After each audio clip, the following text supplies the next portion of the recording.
on time, under budget, no immediate glitches. That's right, ladies and gentlemen, Thunderhead Studio bringing it to you live today and not even fucking it up within the first 10 seconds. Probably. Is my audio on? Sweet, I didn't play myself. I thought I might.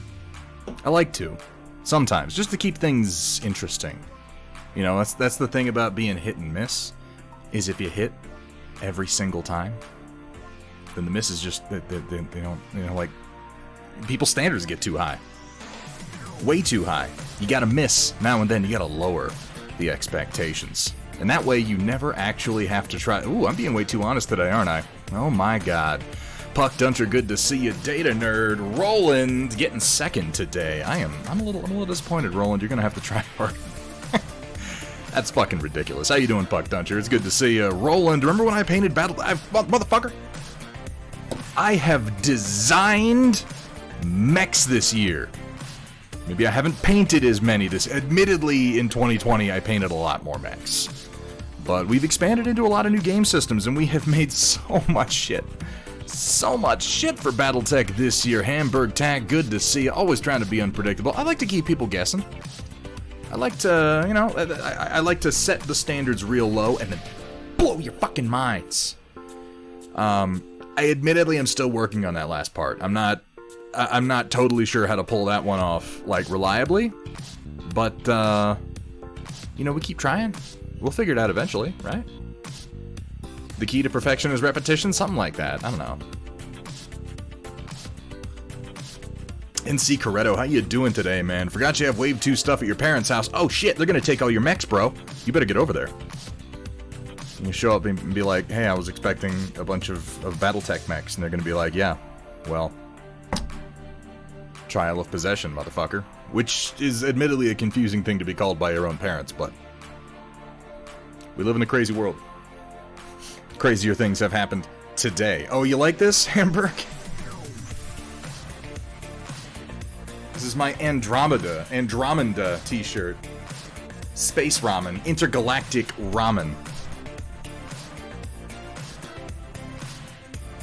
I don't believe this is actually a direct reference to, but when I saw it, I thought of the Space Ramen episode, the best ramen in the universe episode from Space Dandy, where it turns out that the mysterious flavor of the greatest ramen in the galaxy was acquired by sending the ramen through a wormhole from a place at the end of time, which caused it to experience all of time in a compact space. So it, like, aged it or something? It wasn't totally clear, but it led to the greatest ramen that has ever existed. And, like, an intergalactic chase surrounding. It was a weird episode. Come to think of it, every single episode of Space Dandy is a weird episode. There aren't any episodes where I'm like, oh yeah, something totally normal happened in that one. There's one where they capture a creature thinking it's a new type of creature, but it's actually just a zombified type of a very common creature. And then they get the zombie virus. And then the zombie virus propagates throughout the galaxy. And then the zombies, you know, they don't die, they just go on living their lives. So one zombie gets the great idea to call in his own life insurance policy and live off of his own insurance. And legally they can't stop him, so that starts a trend among the zombies who then go and cash in all their own life insurance policies and become drains on the public health system. At which point the insurance companies begin contracting killers to hunt down and headshot the zombies who are draining their bank accounts. As I say it, I realize I need to rewatch this show. Fuck. It's a good show. It actually, you know what, stylistically there's a lot of Outlaw Star in Space Dandy. It's like Outlaw Star if the main character of Outlaw Star was a fucking moron who's obsessed with Elvis. Kursala, it's a show called Space Dandy. And it's incredible. I think it only got 2 series. I don't think that they wanted more series. Like, they had a limited number of episodes they wanted to make. I think they only made like 12, 16, not a lot. It might have been as many as 20. I can't really remember. I haven't looked in a while. It's great, though. It's funny. It's experimental. The dubs were done at the same time that it was being written, and it was done under the supervision of the actual writer. So the dubs are, like, actually good, which is something of a rarity. These days, not as much of a rarity. These days, it's been happening more often. But, yeah. Yeah. If you guys haven't seen Space Dandy, you should really go check it out. It's a great show. Speaking of great shows, that's a bad segue. Speaking of shows, I watched an episode earlier today of a new show on Netflix called Squid Game. It is a Korean show. I thought it was a movie at first with the way it was advertised, because it's all about, like, people who are in debt have to play children's games, but if you lose the children's game, you are murdered. They shoot you. But if you win, you get a bajillion Korean won, which I learned today is basically worth a penny. It always throws me off when they're talking about Asian currencies, the conversion rate, because they're like, I just won 10,000 won, and I look it up online, I'm like, it's like $10. It's not as exciting. It does contextualize things better, though. When this dude is literally, like in the first episode, he gets approached by this guy in a subway station who offers to play a game with him, which it's like paper football. And I'm leading into something here. You know what? No, it's going to take too long to get to it for me to then acknowledge Jack at the end of it. It was going to be funny, but I feel like the payoff is not going to be worth the setup. So we're just going to skip to the end, and I'm going to say, hey, Jack, what's up, man? Thank you so much for the resub. 19 months. How is this? I don't know. I don't fully understand it, but we're getting dangerously close to hitting 2 years. In January, we're going to hit 2 years, and it's going to be weird. I'm gonna have to take a long, hard look at my life at that point. Anyway, they're playing a game. It's like paper football, or like Pogs. It's like Pogs and Slammers. It's probably a game that somebody in Asia would recognize, where they take folded pieces of paper and you put one on the ground and the other guy throws it and tries to flip it over. It's a dumb little game. And he's like, every time you win, you'll get 100,000 won, which is, $100. And every time I win, you owe me that money. But he loses the first one. He's like, do you have any money? No, I don't. He's like, all right, fine. I'm going to slap you in the face. And every time I slap you, I knock 100,000 off your debt. So it just turns into this guy getting slapped just over and over and over in the subway. And he's always just like, the next one, I'm going to get it. Slap, just constantly. And he gets to the end of it, and he finally wins one, and he goes to slap the dude, and he stops his hand, and he's like, no, here's your 100,000, you remember? And he was just so ready to slap him. He was ready to reclaim his dignity. And then he remembered he wasn't playing for dignity, he was playing for money. I actually kind of enjoy this show so far. It seems like a premise that can't really sustain a show. It's like a movie, It's like, what's his name? Park Chan-wook, he did Parasite, which was really, really popular. And it's a fantastic movie. If you haven't seen Parasite, you guys go out and watch it. It's great. Everything Park Chan-wook has done is really, really good, in my opinion, including Snowpiercer. I know some people don't like Snowpiercer. I quite enjoyed it. Not the show, the movie. That's another premise I don't think can sustain a show. But it's like that kind of mingled with Battle Royale, because then there's a bunch of people and they make them play red light, green light, which everybody knows red light, green light. We've all played that game, but it's like red light, green light if you get fucking shot if you move after the red light. And so far, it's done entertainingly. Again, I've only watched one episode, so I can't really speak to the quality of the show or whether this premise can be stretched over multiple episodes successfully, but I like what they did in the first one. And they've got a couple of, because it's obviously social commentary, like it's really hammering you in the face with the social commentary on debt and the rat race and the global economy. But they've got, earlier on in the episode, they've got this loser main character is complaining to the mother of a friend of his who runs his shop. He's like, oh yeah, your son, the big businessman, he makes all this money, he never buys me a drink, he never gives me any money, hey, I helped him out when he was a kid, so he owes me, and he's like super jealous of this guy. And when he winds up in the murder game, he runs into this dude, and he's like, wait, your mom said that you were on a business trip to the US, and he's like, yeah, well, I fucked up and I owe people like $1 billion monies. I kind of like that, because unlike the usual setup of that premise where it's just rich people making poor people murder one another, it was like this guy who's kind of in the middle is also a slave to this same system, which is a slight evolution of the concept, but again, I don't know if they're gonna carry it through. Either way, I'm gonna watch the rest of it. I'll let you know. Obviously, everyone is like super duper hanging on whether or not I approve this new show that got on Netflix. Obviously, everyone cares, so I'll be sure to let you know. I just like talking about shows, I guess. Siromeshi, I'm gonna call you Sai. How you doing? Thank you so much for the follow. Welcome to the stream. Welcome to the Storm Chasers, but see, Sai knows what I'm talking about. How are the rich supposed to entertain themselves without pitting the poor people against each other? I mean, I couldn't tell you.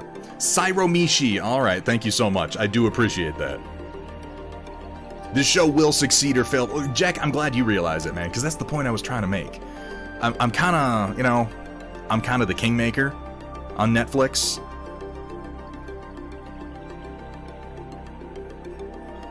I mean, in a way I am. I think they do the opposite of everything I want, because they'll make a show and I'll be like, I really like this, and it gets canceled after 2 seasons.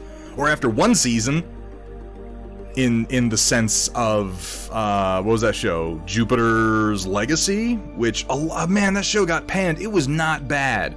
And it had a really cool performance from Clarence Boddicker, from Red Foreman, from Roland. Roland, help me.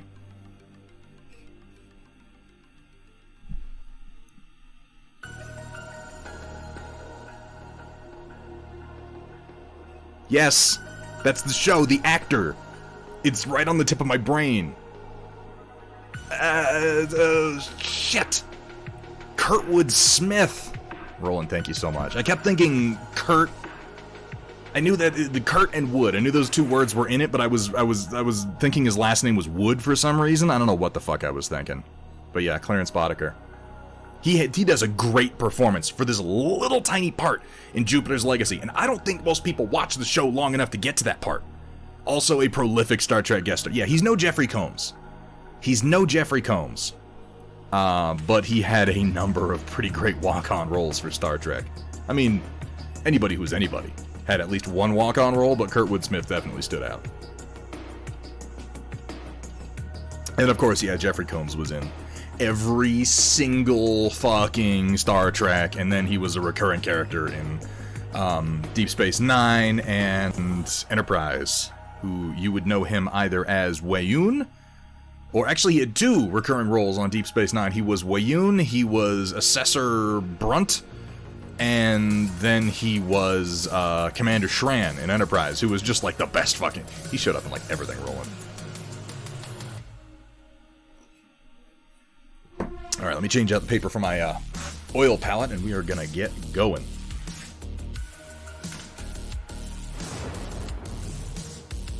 Made a bit of a mess. I'm trying to get more controlled with my oil palette use, so I put less paint on the palette. I already use vastly less paint doing oils than I do with acrylics, but I could still be a little bit more conservationist, as it were. How you doing, O'Coral? It's good to see you. Who was he in Babylon 5? It's been a long time since I've rewatched Babylon 5. It's something I probably should do. Since they just released the... I mean, a little while ago, they released the remastered versions on Amazon.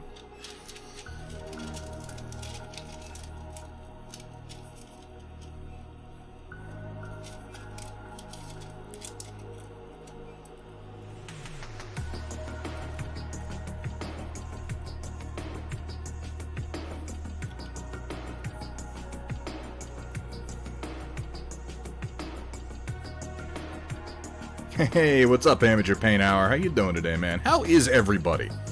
Is everybody having a good Tuesday? I figure once you get past Monday, you've got a pretty good idea of the direction your week's going. I found out that Dream Theater is going to be playing in Denver in November. And I'm like, oh man, how many concerts can I take? How many months in a row can I go see shows without losing my fucking mind? Because it's going to be Sabaton into this month.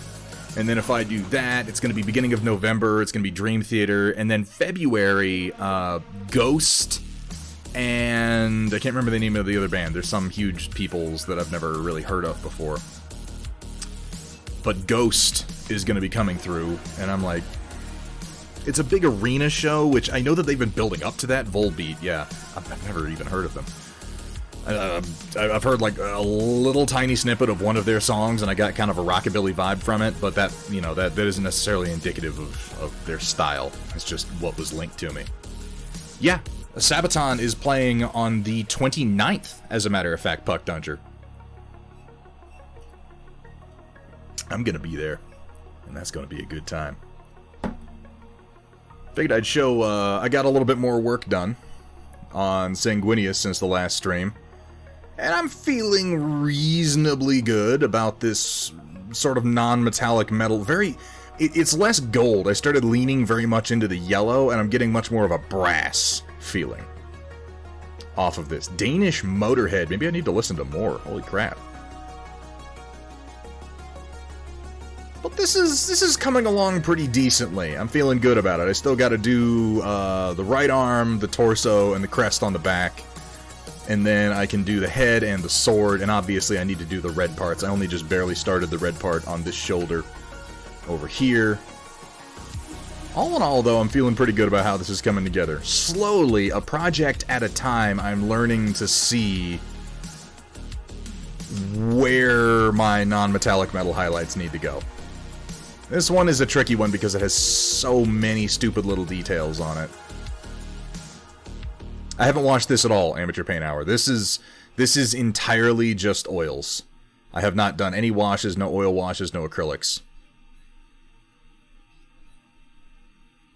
And I need to come in on the inside of the elbow here and at the palm and a few other places and do kind of like a blue rubbery body glove effect. And then figure out something to do for this pelt that I have on his back. He's getting closer, though. This is some of the better NMM work I think I've done, and I'm feeling pretty good about it. But we'll do some more work on him later this week.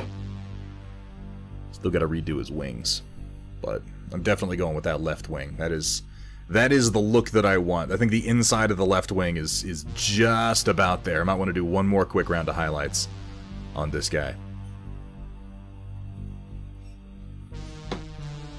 And then I have his sword and his severed head stuck to this cork here, which I haven't even started to touch yet. It's interesting to me how this model, for as good as it is, it's a great resin figure. It's representative at this point of like the previous era of Games Workshop sculpting, because they don't do details like this anymore. The way they sculpt hair is different, their proportions are different, the way they sculpt faces is different. This Sanguinius head is kind of a throwback to like the last 10 years of Games Workshop, which I think is kind of interesting. Riot Sister, how are you doing today? Hello there. Good to see you, good to see you. Welcome in. We're about to get to work on these men at arms, which we've got some decent work done on these guys. I'm calling their linen pretty well done. Their tabard's pretty well done. Their leather parts pretty well done. I just need to lay into the metals and the faces and then continue that process across the rest of them for some detailing, and my first block of men-at-arms will finally be done. I have been dragging my feet on this project. It is crazy. Absolutely crazy.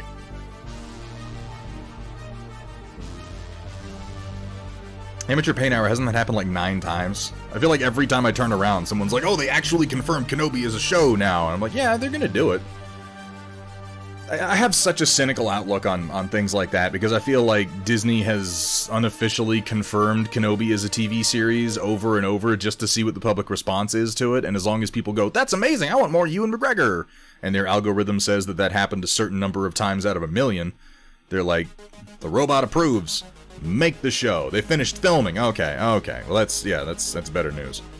You know, at this point, just in my life, I just kind of ignore news like that for the most part. I no longer enjoy following the production of shows. Like, oh, they confirmed that such and such is going to be in this show. Oh, they confirmed that. I'm just like, just release the fucking show. Just release the show. There's so much stuff being done, I just ignore it until it's like, oh, you can watch it tomorrow, and then I get excited about it. Like, Orville Season 3 has been on the back burner for a couple of years now, and they're finally like, oh, we wrapped production, we're going to release in the next few months. Finally, I'm paying attention to that. Doom Patrol Season 3 is coming out in like 2 days. That's probably going to be a weekly release. I don't think they're dropping the whole season, but we're going to be able to conclude the arc of Dorothy and the Candlemaker at long last. I haven't seen anything about Star Wars Visions. I really, like...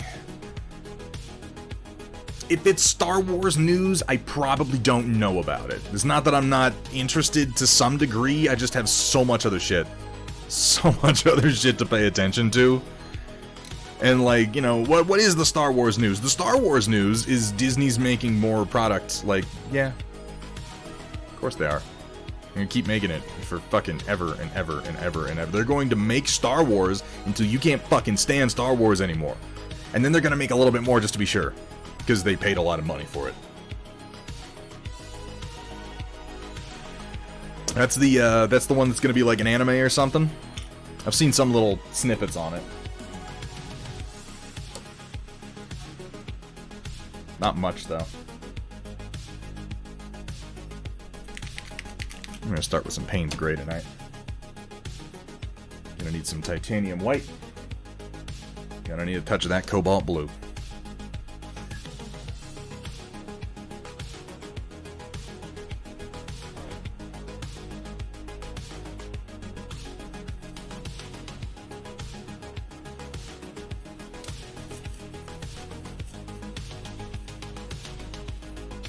The Bad Batch was actually pretty wholesome. I don't want to sit here and be like, it's bad, you should feel bad for liking it. Because I don't know, maybe The Bad Batch is a good show. All I know is that the 4 episodes of the Clone Wars Season 7 that they devoted to selling The Bad Batch to me made me not want to watch it.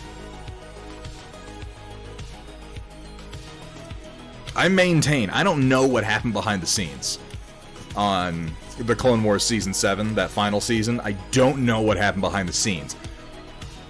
But I have this feeling that it played out something like Dave Filoni sitting in an office going, guys, I have an awesome idea. I got 4 big fucking episodes. These 4 episodes are gonna wrap up the Clone Wars. We're gonna tie up everything in a nice little bow. It's basically gonna be like a Star Wars movie from beginning to end, about 2 hours long. It's gonna be great. We got Ray Park coming back to do mocap. We're gonna cover the Siege of Mandalore. I can taste it. I can taste it, guys. Just give me the money. Just let me animate it. And they went, yeah, that's fine. We can do that. First, make 2 fucking commercials for us that are just as long. One to sell little boys action figures, and the other to sell little girls also action figures. And I hated them. I fucking hated them. They were so annoying.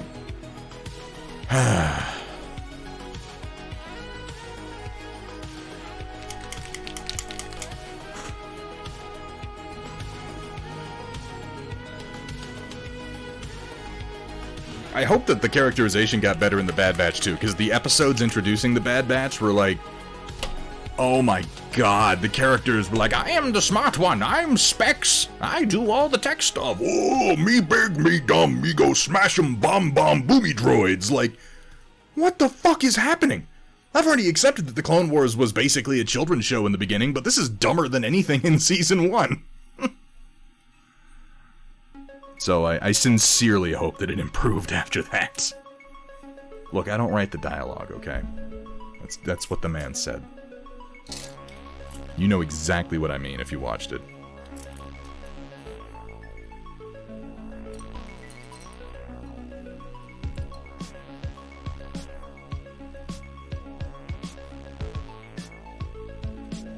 And I've reached a point, too, with Star Wars where it's like what you say, Roland, may be completely true. I can't say that it's not true.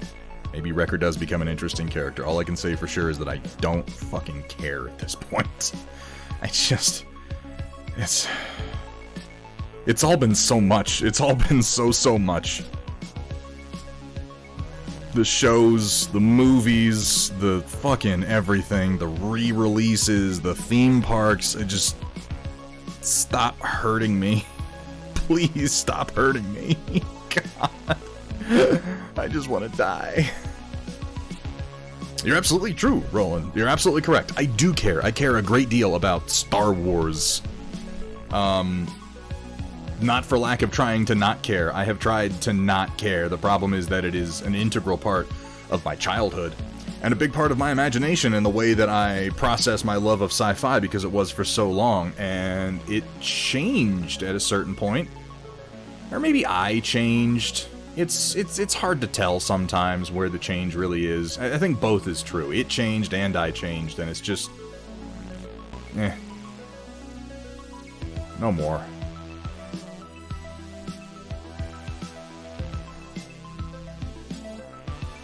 Alan Wake Remastered. Now that I am excited about. I still need to finish playing Control, Rio.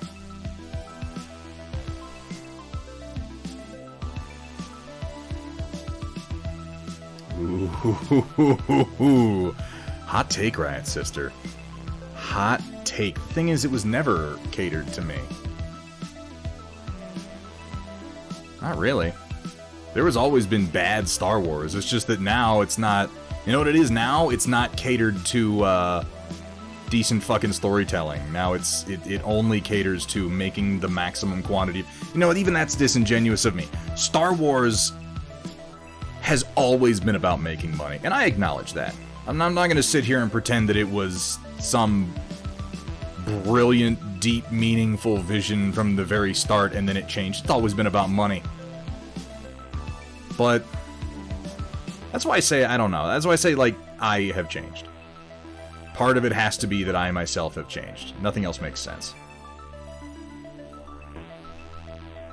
Well, here's the thing, Cursala. The original story was good because the original story was just the hero's journey. The original story was the same story that we got in hundreds and hundreds and hundreds of stories before it that worked over and over again. It was nothing but cliches and tropes, but it was well done. It was deftly manifested, and now there's nothing deft about it at all. It's just a big, loud, disgusting mess of everything that the fucking content algorithms tell them is the most popular thing this week. And there was a time when I probably would have just slurped it right up, but like I said, I've changed. And we are oversaturated in it, Riot Sister. Star Wars is the property where I have to work so hard to not gatekeep. And I know that that's not healthy. I know that this is regarded as just the worst thing ever, gatekeeping a hobby, but I have to really try not to. Just because I have so many memories of, as a child, being like, hey guys, you want to talk about Star Wars? And getting just straight fucking made fun of. And now I look at Star Wars and I'm like, there's no skin in the game anymore. Does there have to be? No, probably not, but my resentment is very knee-jerk and not very rational. Upgrades? Upgrades? Oh my god, Air Flex? Holy crap, man. Thank you so much for that donation.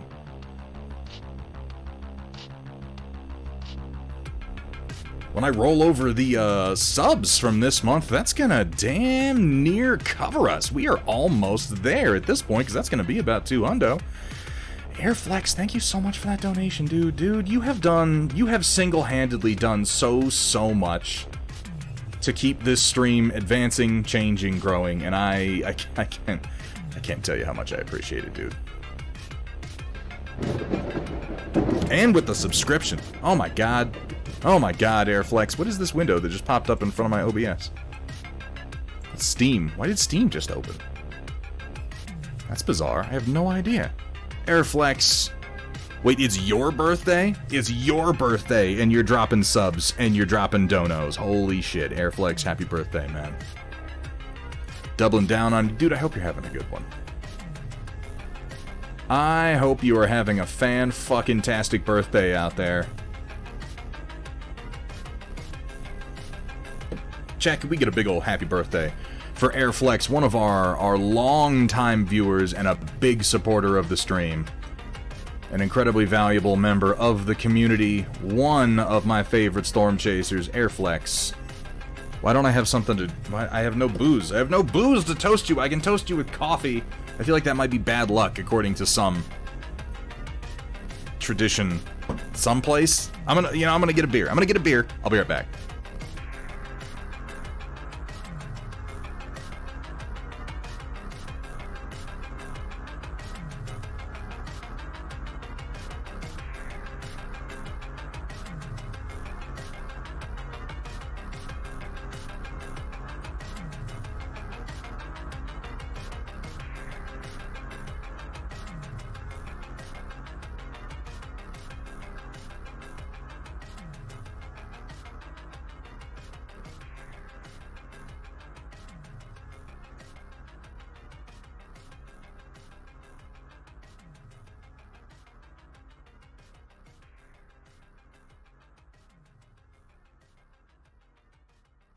Fuck yeah, get a new beer.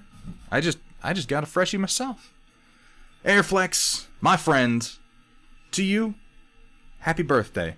May it be a wonderful one, and here's to many, many more. Ah, there we go.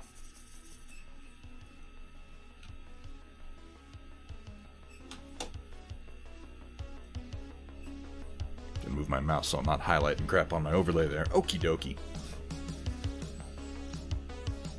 Carry on laying down my Payne's Gray so I can make a loose attempt at some crappy non-metallic metal on these guys, though. I like to think I'm getting better at doing it, one guy at a time, right? Used to be Texas, Cafe TL. Used to be Texas. How you doing, Orcris Studios? Good to see you. Pun expected as well. Can we get a shout out also for Orcris, another fantastic painter here on Twitch? Used to be Texas, now Colorado. So yeah, I still pick up Shiner at the store every now and then, just, you know, for a memory of the only beer in Texas. They have other beers, but holy crap, Shiner's everywhere. It happened twice. Oh, shit. Okay. Well, I missed it. Poo-poo. How you doing, Pawnburn? Oh, I'm sorry to hear that. That's always a fucking stress, man. I hope that it goes well for you and is resolved quickly. New beer get... Fuck yeah. Flea28. Hello to you, too. How you doing tonight?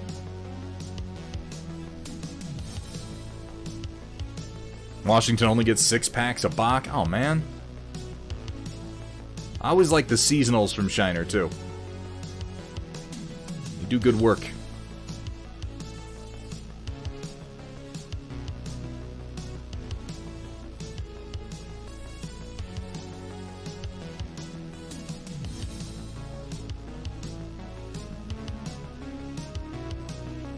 And so all my oils on these guys have dried. What I'm doing right now is I'm just kind of reglazing a base tone in the form of Payne's Gray so that I can work my highlights in over top of it.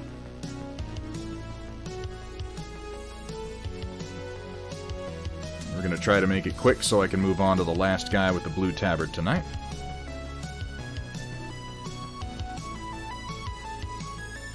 Easier to blend when your oils are wet. Usually. It depends. It depends. Fuck yeah, Airflex. I don't know how far out that is for you, but when it happens, man, be sure to share. I want to see the fucking nerd palace as it develops.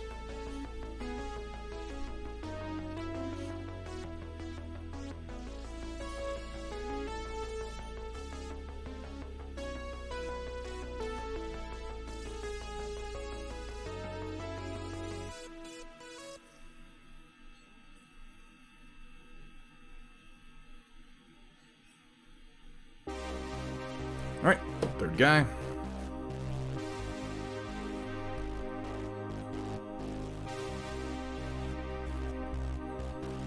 Nice. That's not too bad at all. Christmas in the new place.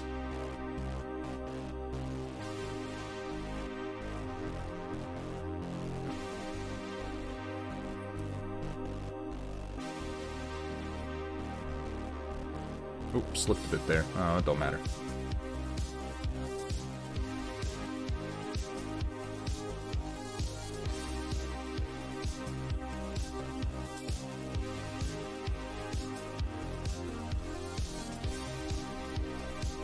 Why Colorado? Cafe TL, that is, well, a lot of reasons. Most notably, my family's pretty much from Colorado, and I'm currently living on a very, very old piece of property that was left when the last of my grandparents passed.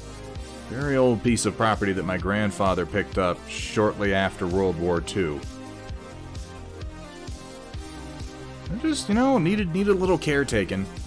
It's a great place to live, and it has a lot of development potential in its future.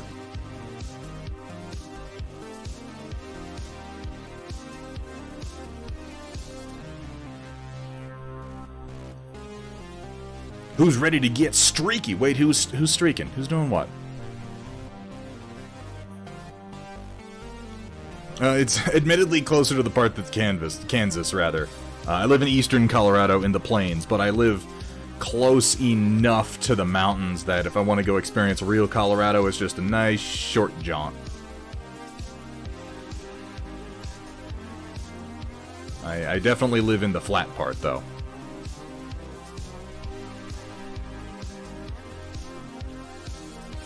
No wizard tower. Aw, what's the point then?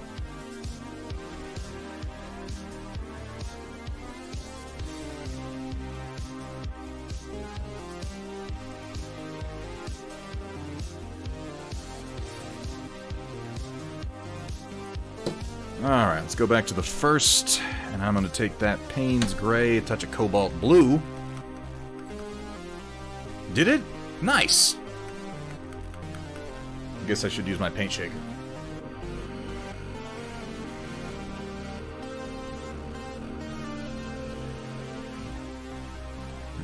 There we go, there we go. Just a touch of Cobalt Blue. I'm not going to use much of it.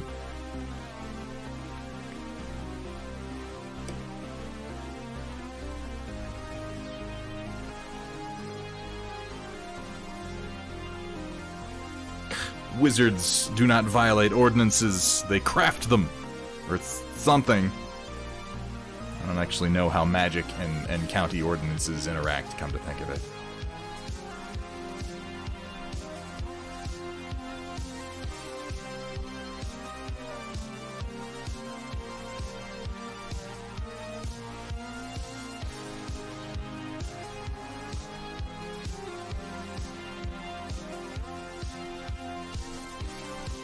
Alright, let's start slopping around some blue to blend in.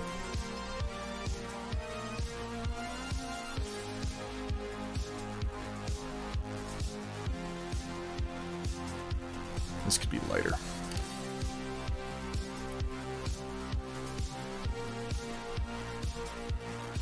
That's more like it. That should blend decently.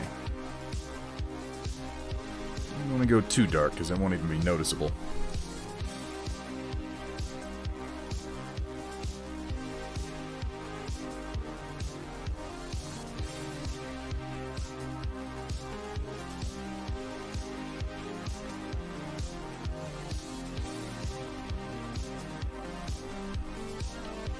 I'm gonna use a finer brush. I started off with these really, really crappy synthetics. I've got to get a couple of better ones for work like this.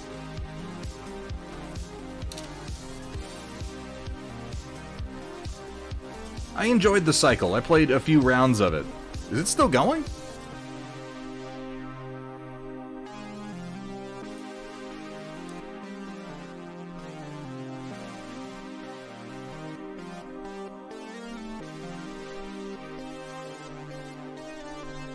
Oh, Hamburg. Oh, thank you. Thank you very much for the reminders.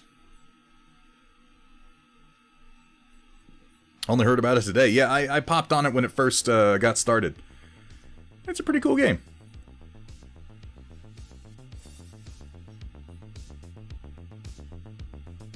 I mean, I'm no good at it, but I did enjoy playing it briefly. Which is, I think, what matters more than being good at things. Not sure, though.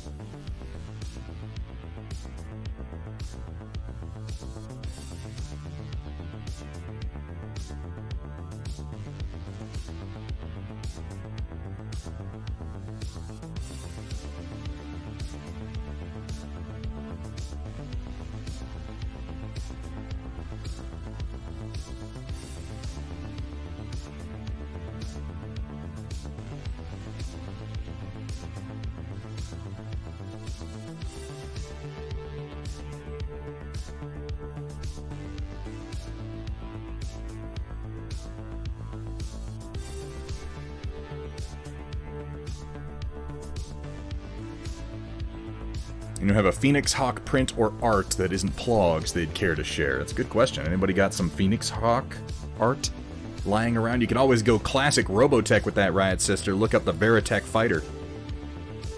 It is what the Phoenix Hawk originally was, though it's a little pointier than your average Phoenix Hawk these days.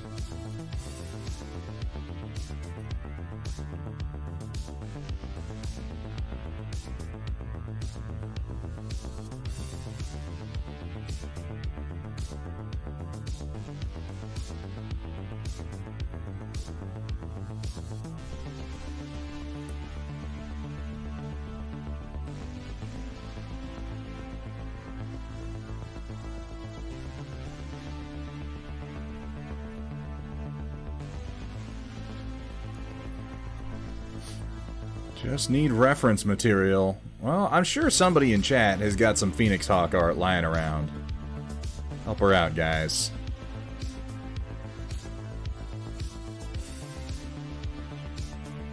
Or at least knows a good piece they can share. I know Shimmering Sword, also known as Anthony Scroggins, has some good art of the new / current Phoenix Hawk.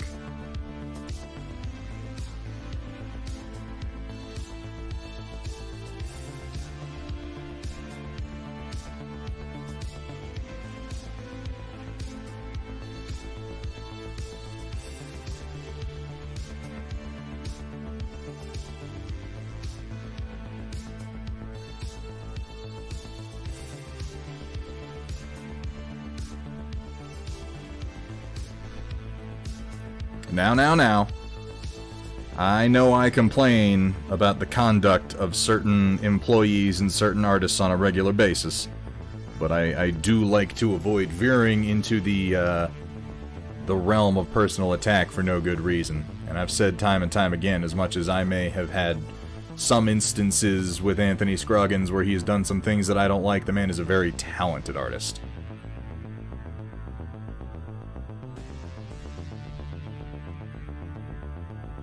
Don't get me wrong, there's some assholes out there who are not talented artists, but that's just not true in his case.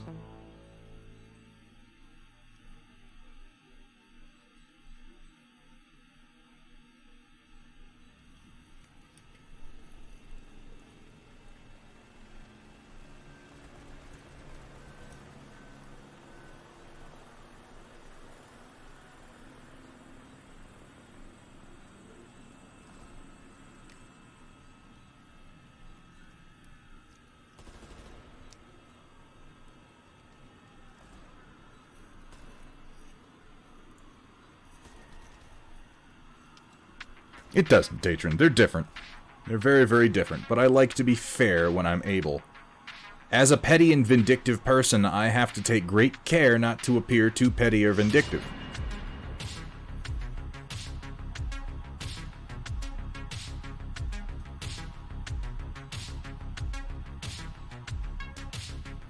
Because then they're going to cancel Thunderhead. Nobody wants that. At least I don't want that. I mean, you might want that. I'm still trying to avoid that particular outcome.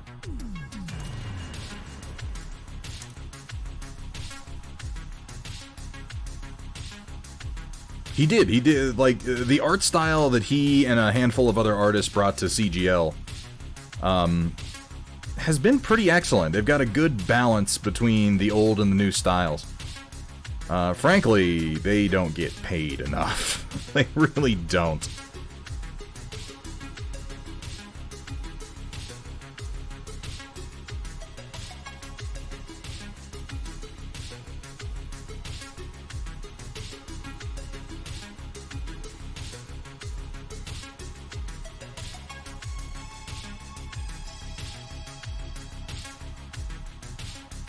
If they did, he probably wouldn't need to run his own fucking Patreon.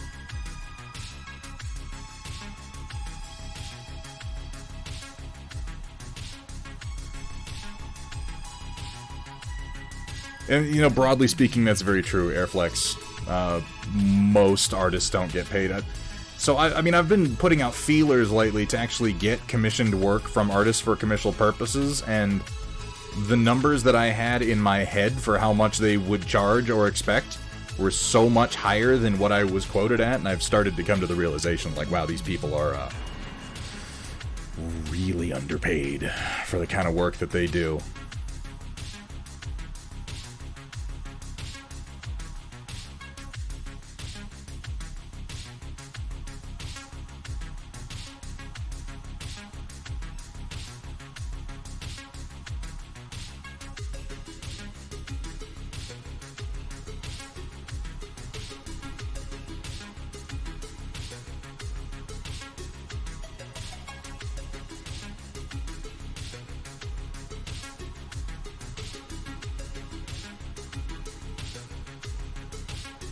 I mean, shit, it was fairly recently that it came out how little Blizzard was paying a lot of their artists and 3D sculptors and shit, wasn't it? And it was appallingly low considering the sheer amount of money that Blizzard pulls in off of their back.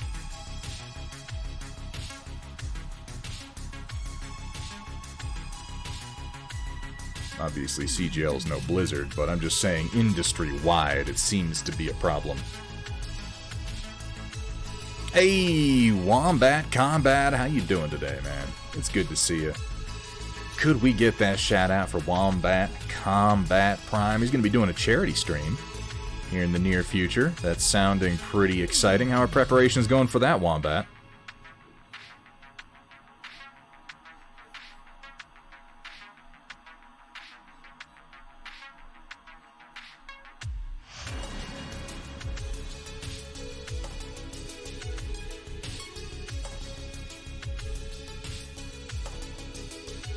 You know, and that follows on with one of my favorite sayings, Sumitha. Friends pay friends full price. I try to never take advantage of friend discounts when I'm getting things from artists who happen to be friends, because at the end of the day, like,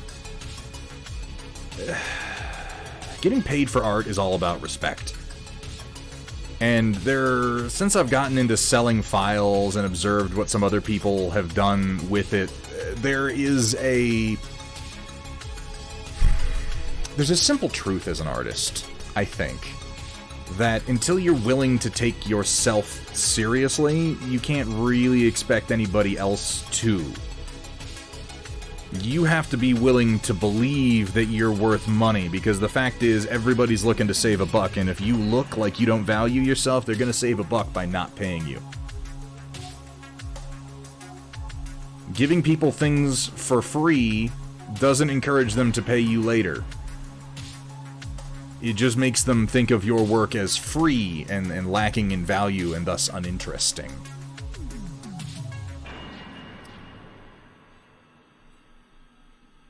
I have been able to observe a few artists who do work very similar to what I do, and I've seen them grow, and I've seen them make product, and I've seen them put it out there.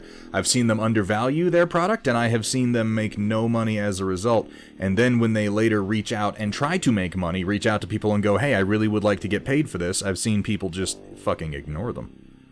Because they already gave it up for free. People take them for granted. Why would they start paying them after the fact?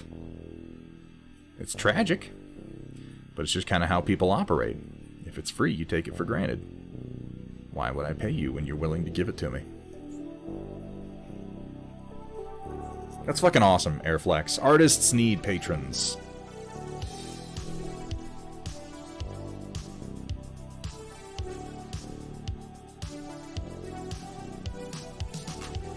And I'm not trying to say artists need Patreons. I'm saying artists need patrons. There's a difference between these two things.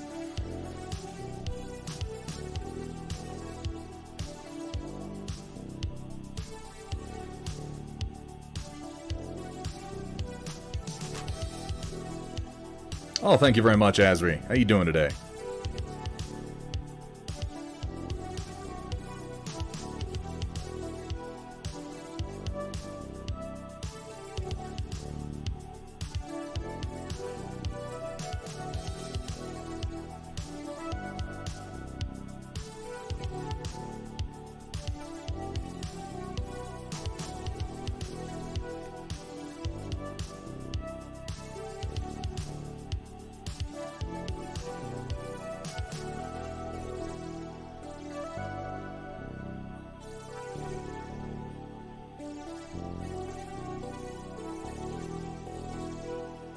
Am I trying to pass through storefronts and such instead?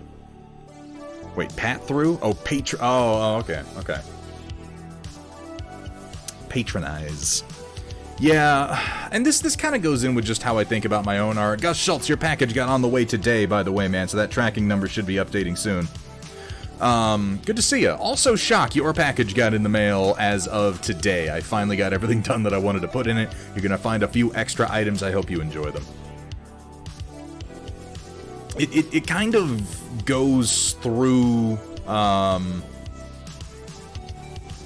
well, like, people tell me a lot that I should have a Patreon. And I don't. And if I'm being honest, I don't really want one. I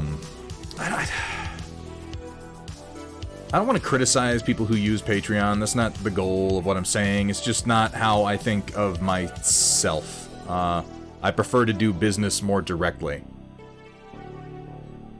And I tend to just work on what I want to work on and then make it available for sale, rather than saying, okay, I'm going to make 5 products this month on these deadlines. I'm just like, I don't know, maybe I'll do a month where I don't fucking do anything. And I don't want people to be paying money for me to sit around on my fucking ass doing nothing. I prefer to produce a product and then sell it to you. And you give me the money and you get the product, and it's a simple transaction. That's probably why I will never ever be a good businessman. Well, and you know, without not naming any names, but there's definitely the case of an individual who made a lot of stuff for free, gave it up to the community, capitalized. Here at Thunderhead Studio, we specialize in turning your shame into more shame. And more and more and more. And a little while afterwards turned around and approached some retailers and said, hey, this is the stuff that I made and people like it and people talk about it, so will you now pay me money to produce it and people can order it from you? And those producers said, nah man, your shit's free. I like to think that they have realized that it was a poor idea to do that in the first place now, but it is hard to say how much people value their own time. All I know is that that person should have valued theirs more, and I hope they've begun doing that.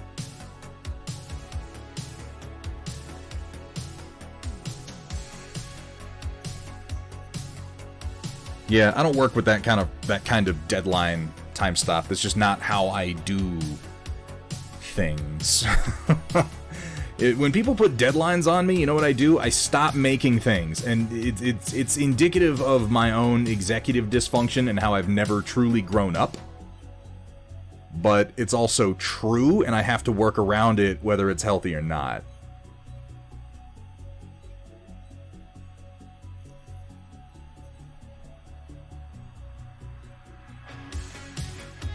I fucking hate deadlines. Fucking hate them. I'm with you, man.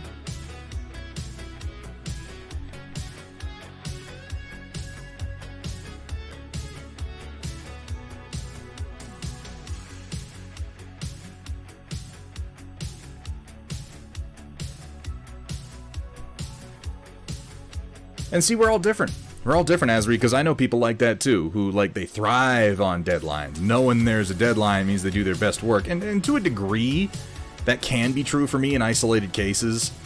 I have done many a report for classes the night before it was due, and they've actually been pretty good. But whether or not I'm able to work like that, that's not a healthy way of dealing with deadlines, by the way, and that should not be encouraged in anyone. But, you know, whether I'm able to do work that way or not doesn't mean I enjoy it. And when I'm doing something artistic, I have to be much more relaxed about it. Otherwise, what comes out is just going to be shit. And then I'm going to feel bad about it, and I'm not going to want to sell it. It's a whole thing.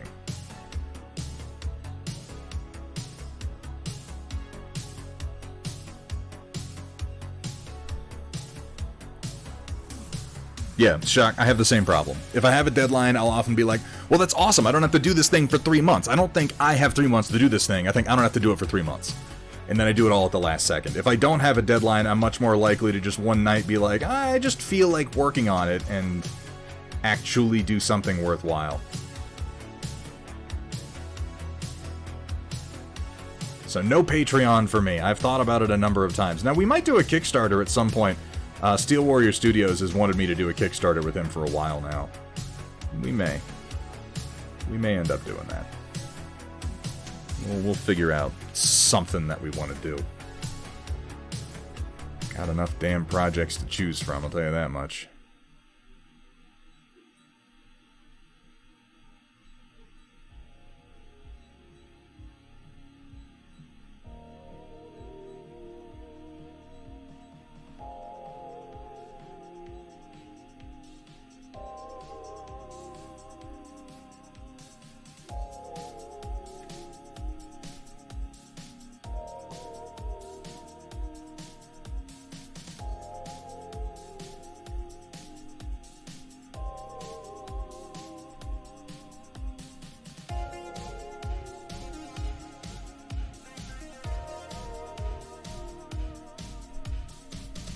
Not necessarily time stop, because you don't have to start a Kickstarter until your product is ready to go. You don't have to. What you can do with a Kickstarter is, yeah, you set your own deadline, but like you produce the base thing that's going to be released anyway, and you do the Kickstarter, and then you have, say, a series of stretch goals in the back pocket that are like, these are things I could work on, things I have plans for, things I have blueprints for, but I'm not going to put in the work until I know that the Kickstarter is going to hit a certain amount of money. Or at least this is how you should do it. It's not necessarily how people actually do it. Exact opposite. Deadlines help me get something done on time. Of course, my project takes hundreds of hours, so it's good to know. Yeah, and that's just it, Bug King. It's different person to person. We all thrive under different circumstances, you know?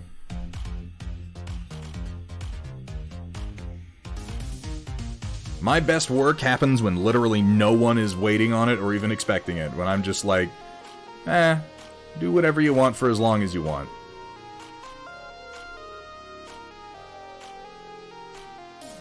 Because that lets me go through all the different permutations of random bad ideas until I find that one good idea that's going to make it work.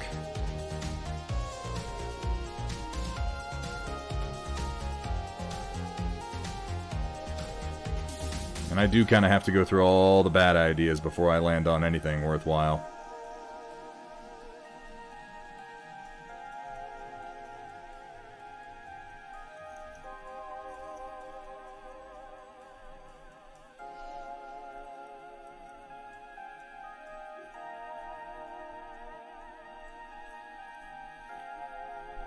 Thunderhead Kickstarter. Oh God, no. Let's not take it in that direction. Not yet.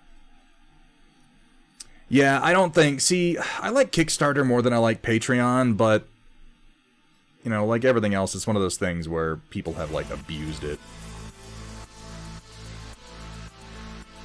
It's pointless for me to say things like, people use Kickstarter wrong, it should be used otherwise. Like, it doesn't fucking matter. People are gonna use it the way they're gonna use it, and nobody's gonna listen to me or give a shit what I have to say about it. It just is what it is, but... There are definitely too many companies out there who...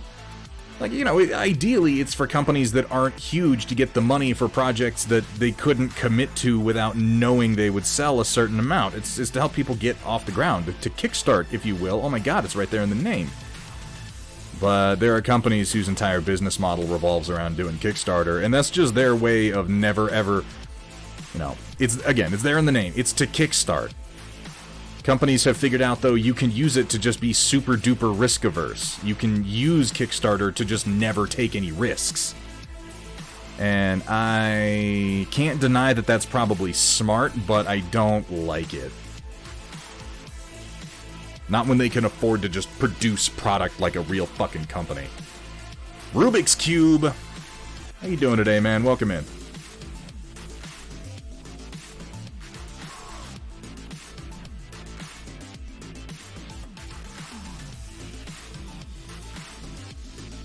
Maybe I'm just old-fashioned. In fact, I probably am. And a bit of an edgelord, which, you know, combines in interesting ways.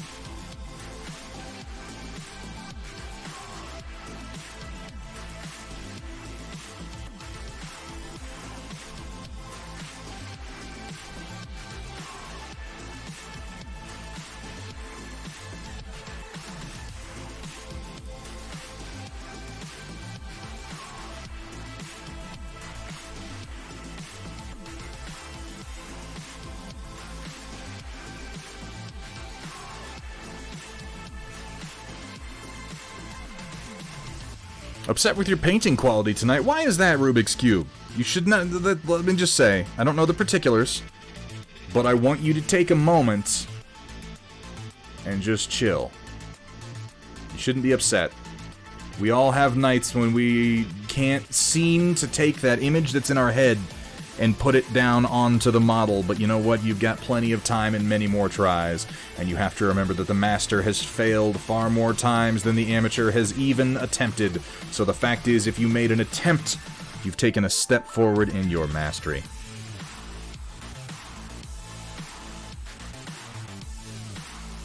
I have nights when I just can't paint. I sit down and I look and I start and I'm like, it's like I forgot how to paint. It's like I forgot how colors work or how I'm supposed to hold my brush. And you just, you have nights like that. It's no big deal. You shouldn't let it get to you.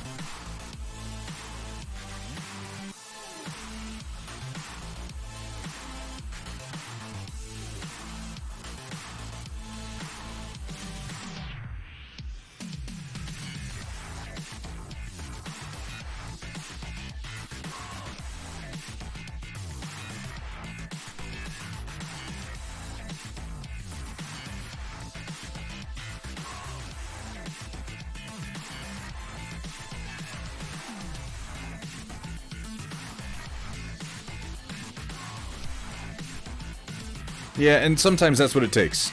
Sometimes that's exactly what it takes, Rubik's Cube, is just take a step back and go do something else.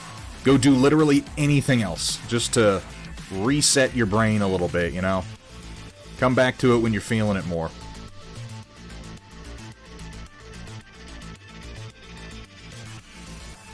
Art is a tricky and fickle thing.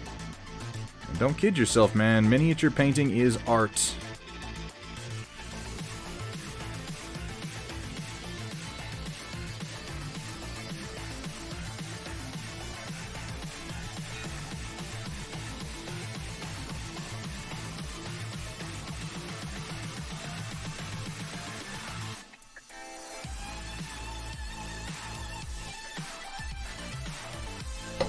Alright, let's do a quick little blending pass and then move on to white with this guy.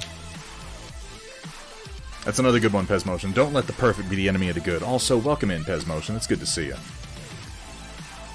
Valfera, how you doing? Always upset with my painting quality. It never really happens for... I know that it doesn't really do any good to just say, hey, stop doing that. But, hey, stop doing that.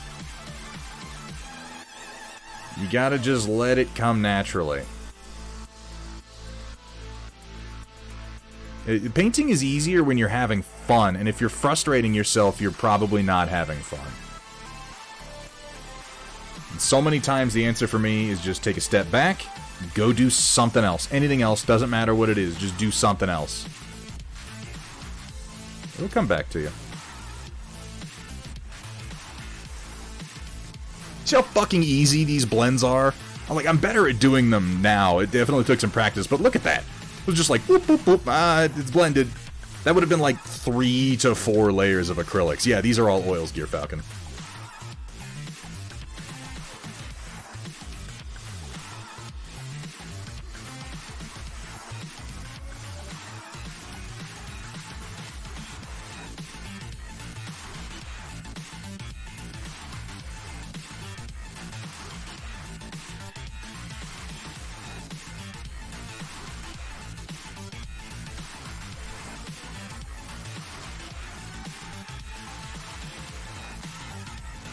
I gotta be honest, I was a little nervous before diving in on this guy, but just the work that I've done on his 2 legs and his 1 arm have me feeling so much more confident about NMM. And I know that there are better NMM artists than this, like tons and tons and tons of them, but this is some of the best work I've done that I feel pretty good about and has me feeling a lot more relaxed.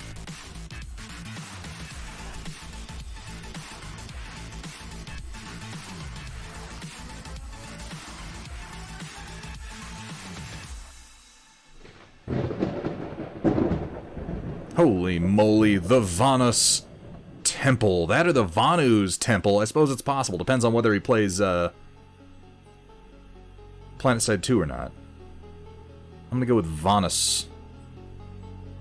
How you doing, man? Thank you so much for the follow. Welcome to the stream. Welcome to the Storm Chasers. I hope you're having a good day.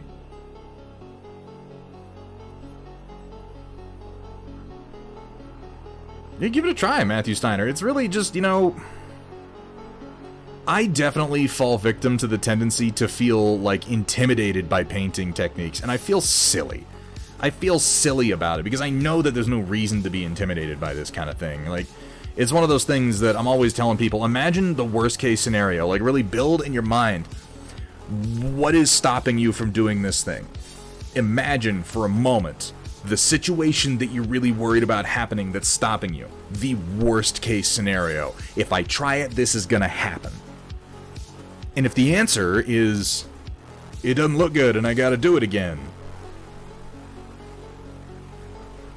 So? Like... Who gives a shit? That's nothing. Your worst case scenario is it doesn't look good and you learn something.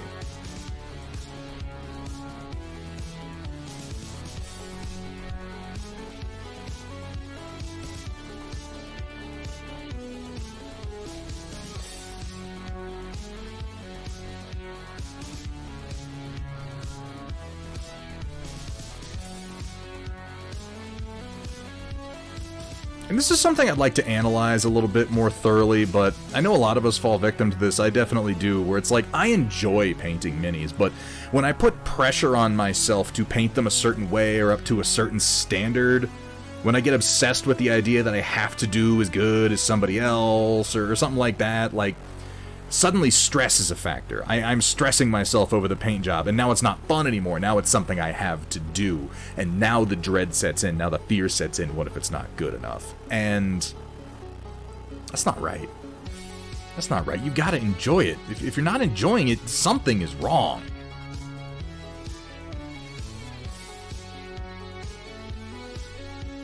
And if you're not enjoying it, if you're painting minis and you're really not having fun, honestly, just stop for a little while. There's no reason not to just take a little fucking break and wait for the thing that inspires you. But I think a lot of us fall into that trap regardless.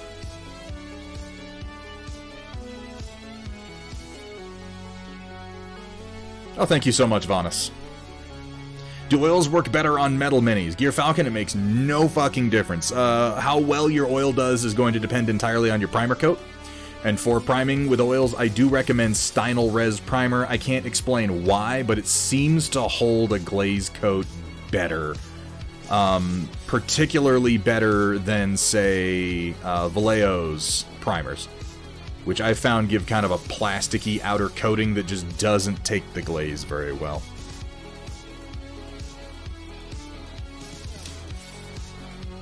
Alright, on to pure white.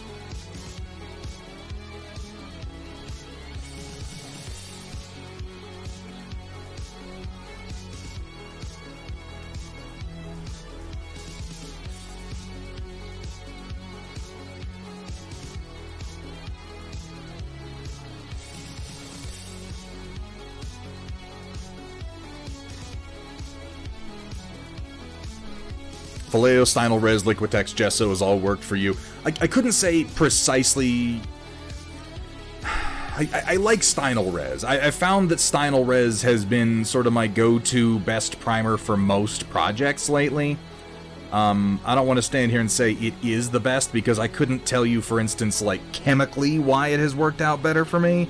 It seems to give a surface with a little bit more tooth, slightly more porous, which, with the way that I've learned to oil paint by doing a pre-glaze and then painting over wet oils, has worked better for me than the flatter coat that I seem to get from Vallejo. But that is all anecdotal, and your mileage almost certainly will vary.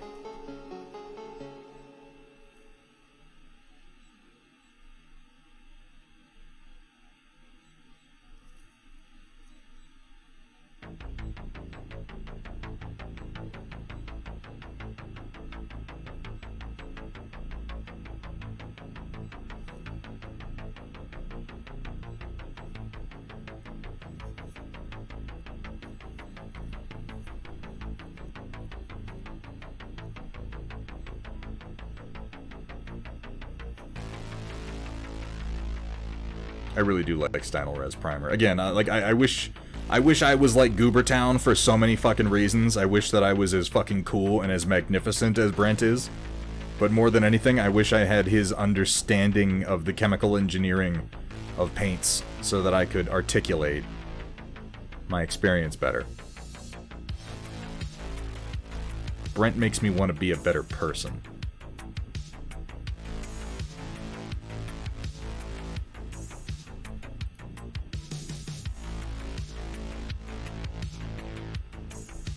Or at least have a better head of fucking hair. Jesus.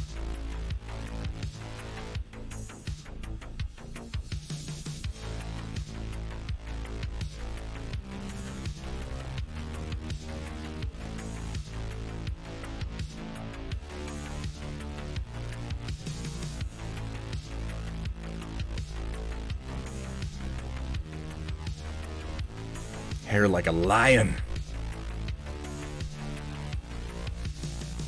I think that, honestly, the greatest reason to invest in an airbrush is for priming. Like, you can do a lot of stuff with an airbrush. There are people who paint entire minis using nothing but an airbrush. It's amazing, yes. But as far as raw utility goes, the thing that I use it for the most is priming.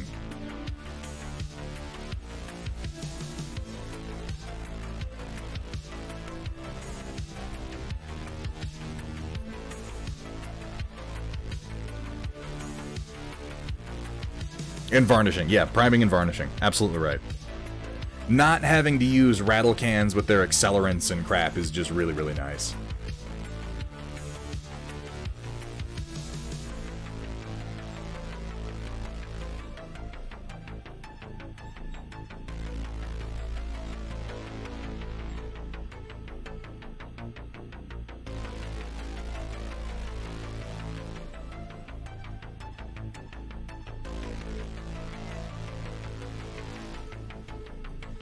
Airbrush is a necessary evil, much like Steel Rebel herself. And a very good evening to you as well.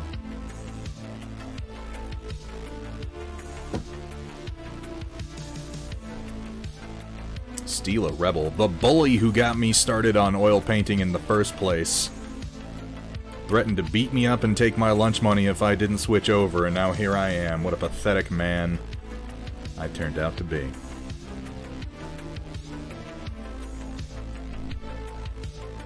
Oh, did you like it, Rodan?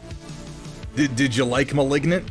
I feel like you, of all people, certainly would have enjoyed it.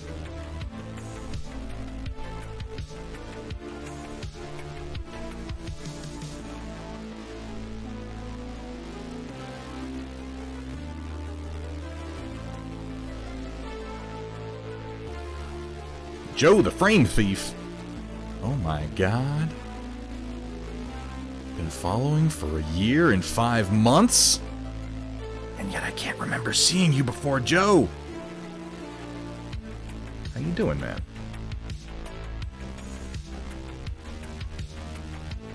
Oh, I got oil problems, Steela. I got oil problems enough to go around. Time is a messed up concept. I agree. Linear time in particular is fucked, man.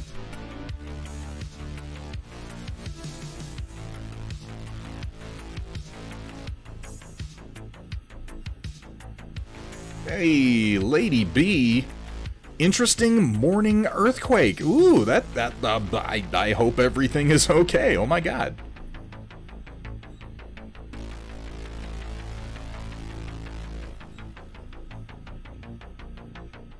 I don't want to prompt you to drop any spoilers, which is really hard to do about Malignant, just in case there's somebody out there who still wants to watch it, and I really do think that the twist is a lot of fun if you're left guessing what it's going to be. But yeah, that police station scene, am I right, Rodan? Eagle Falls, welcome to the stream. Thank you so much for the follow.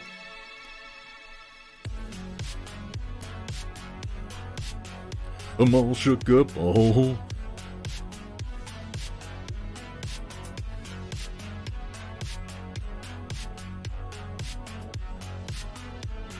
Like, You're watching a James Wan movie, and it's like kind of spooky, and ooh, who's the killer? What's going on? And it's like, we're gonna reveal the killer, and then we're gonna have like a 20-minute kung fu fight scene. Yes, exactly. And I was, Rodan, watching it, I'm the same way. I was laughing through the entire fucking movie. Just joyous laughter the whole fucking time. I like that chase scene in particular, because like when the killer goes out the window and is jumping down and doing these crazy flips all the way down the fire escape, and it's like, this is ridiculous, right? This is nonsense. And the cop comes out and looks down and just goes, oh, you gotta be fucking kidding me. Oh my god. And he like goes down normally a few, and then he's like, oh shit, am I really gonna do this? And he jumps like one story and slams into a dumpster and rolls off, and it's like, oh god, oh, and has to get up from the ground. I'm like, okay. So the movie is clearly aware of physical reality. Yeah, I was starting to get it there too, Rodan, because at that point you see the killer moving a number of times, and if you're paying attention, you're like, wait a second, something's wrong here. Also, the way that the killer was stabbing that dude in the neck on his bed, like, if you pay attention, it's like, there's something funny here. I thought it was well done. I mean, you know, well done within the context of being really fucking stupid. I think it's a twist that I didn't call just because I was like, no, okay, like, this seems like what's going on, but no way in hell is that gonna be the twist, because that's ridiculous. And they're like, nope, that's the twist. Ha ha ha ha. Touché, James Wan, touché. Ah, take a night off, Rubik's Cube. You don't have to paint all the time.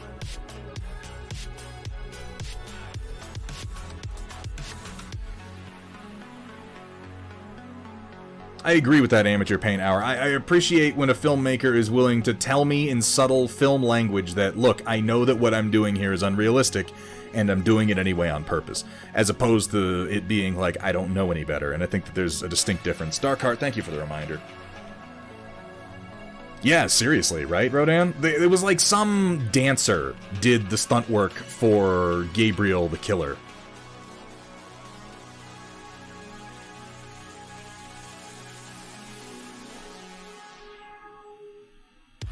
And then, of course, the ending was just like the cheesiest fucking thing ever. What is her line at the end? And she's like, I know you'll be back, but next time, I'll be ready for you. It's like, oh my god, like, oh, this is causing me to hurt in my brain. It's delivered so seriously. Ooh, lordy lord. You know what? I'm ready to make a sequel. I don't give a fuck.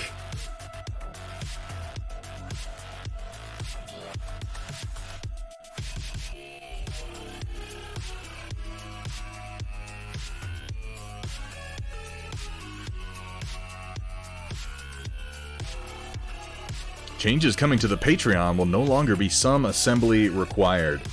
You know, naming in the context of marketing is incredibly challenging, Machine God. I have found coming up with good names for things for marketing purposes to be one of the most difficult. Like, not even making the thing is as difficult as then marketing it properly. There's some people out there who are obviously better at it, but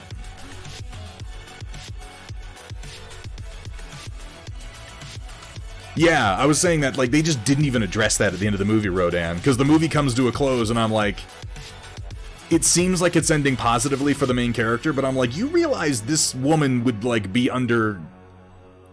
placed in a chemical coma for the rest of her natural life. Like, there's no way in hell that she's just fine after that. Probably should have been in the first place. I was a big fan of the abusive boyfriend character in the beginning of the movie. Do you remember him? Where she comes home and she's like, oh, I'm 9 months pregnant and I just got off a double shift at the hospital. And he's like, why? What are you pregnant for, stupid? Why don't you stop being pregnant? Buh! Punch her in the face. Like, what the fuck? It was like, it was the most over-the-top shit. He literally had a line like that where he's like, "What are you always pregnant for, you idiot?" I'm gonna have to watch that movie again.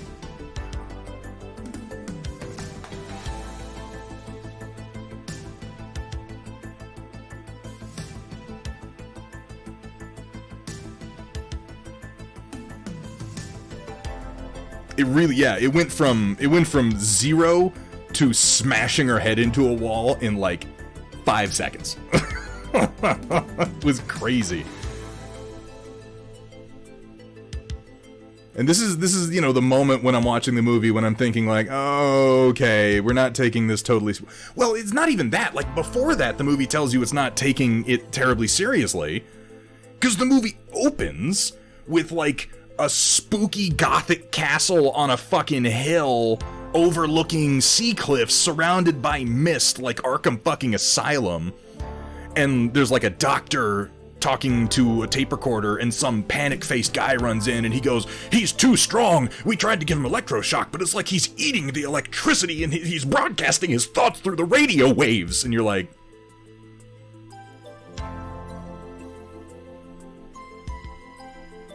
I'm sorry, say that again? What the fuck is happening? And this is the first scene of the movie. At that point, you just kind of have to go with it. Like, okay, this is what we're about to watch. All right, yeah, sure.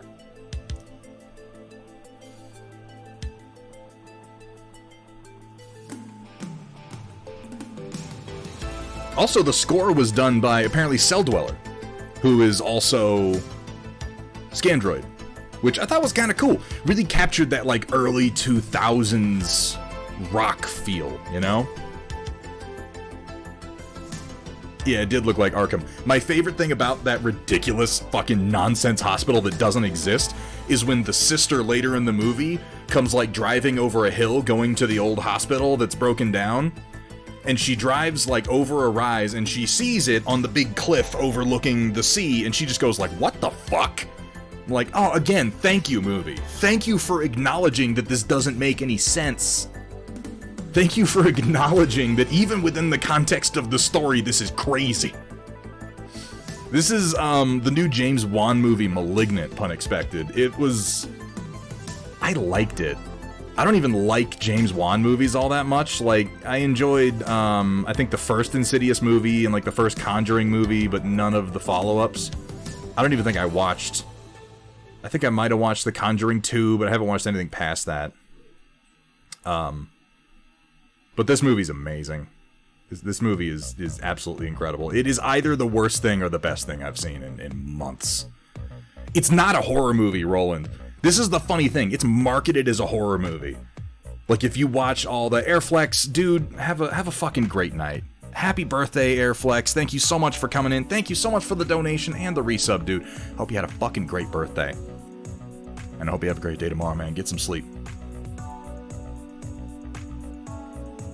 It's alright if you post Rubik's. I'm not gonna show it on the stream, but please, you can go ahead and you have permission to post an IG link if you like.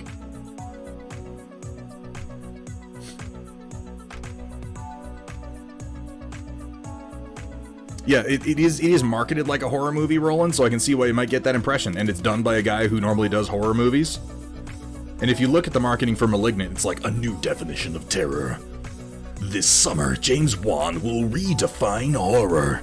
Your balls will fly out of your fucking eye sockets. Like, it's ridiculous, but it's not a horror movie. It's like kind of a thriller, sort of an action movie? It has nothing to do with it is like an homage to 80s B slasher movies, like trauma movies, and like Italian giallo horror cinema. Yeah, the trailer is such a fucking troll, and I can't help but feel like the usual James Wan fans are going to be sorely disappointed by this movie.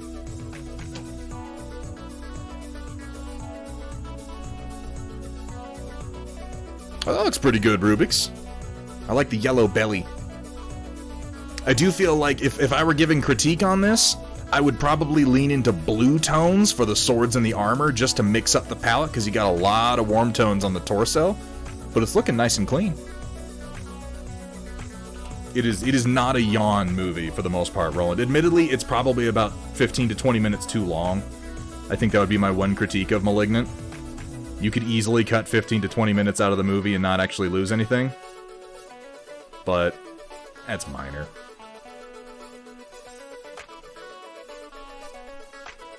You only think... Here's the thing, Rubik's Cube. Your appreciation for an ability to see color is largely influenced by the color around what you're looking at. And in that case, I think if you were to change the color of the armor and the weapons, you'd be able to see the skin better, because right now, it's all kind of blending together, which might be why you don't like it.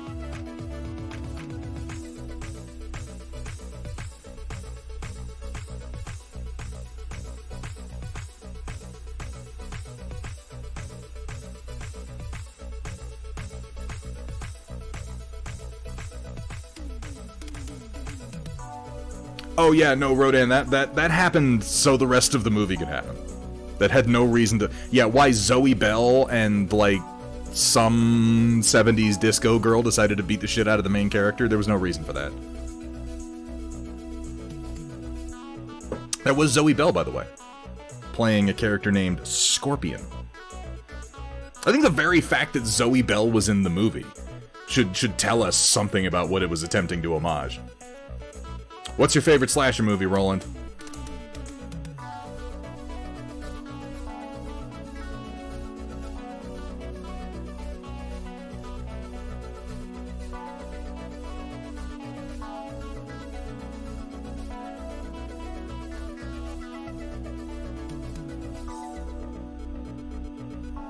Terminator, it is a bit of one. It's not really a slasher movie so much as it's just like... I think it's arguable that Terminator is a horror. It's like a sci-fi horror, kind of. More of a thriller. But yeah, Terminator's a fucking great movie, obviously. Most of the horror, in my mind, from Terminator comes from the reactions that Kyle Reese gives and, like, how he talks about the Terminator.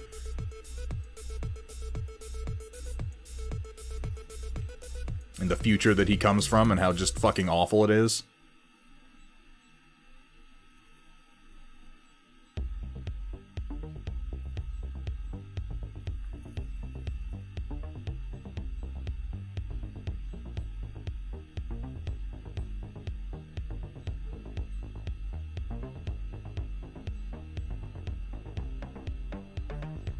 There we go.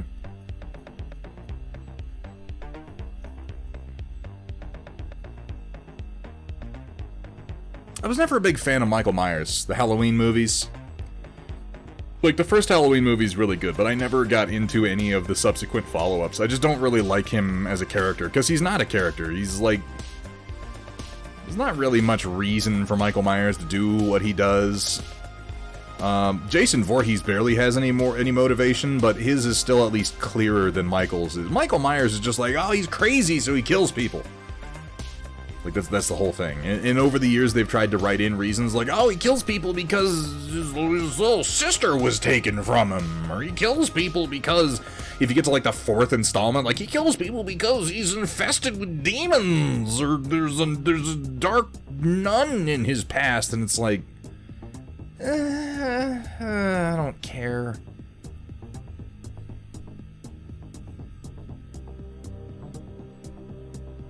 He doesn't even really kill that many people in Terminator. He kills... Well, let's see. Who does he kill? The Terminator kills Bill Paxton and Brian Thompson and whoever that other goon is that he takes his clothing from. He kills... What's Sarah Connor's roommate's name? It's like Trixie or Roxy or something silly.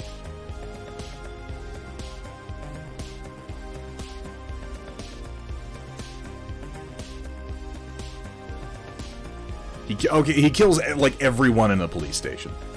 He kills, yeah, her roommate and her boyfriend. He kills the wrong Sarah Connor, that's right.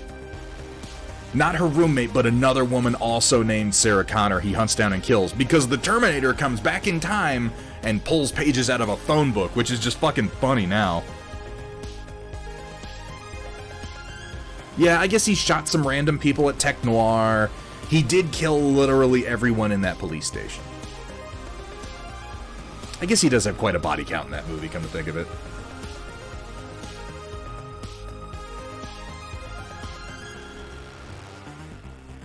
Is this synthwave, or is this just like the soundtrack to Final Fantasy III? What's going on here?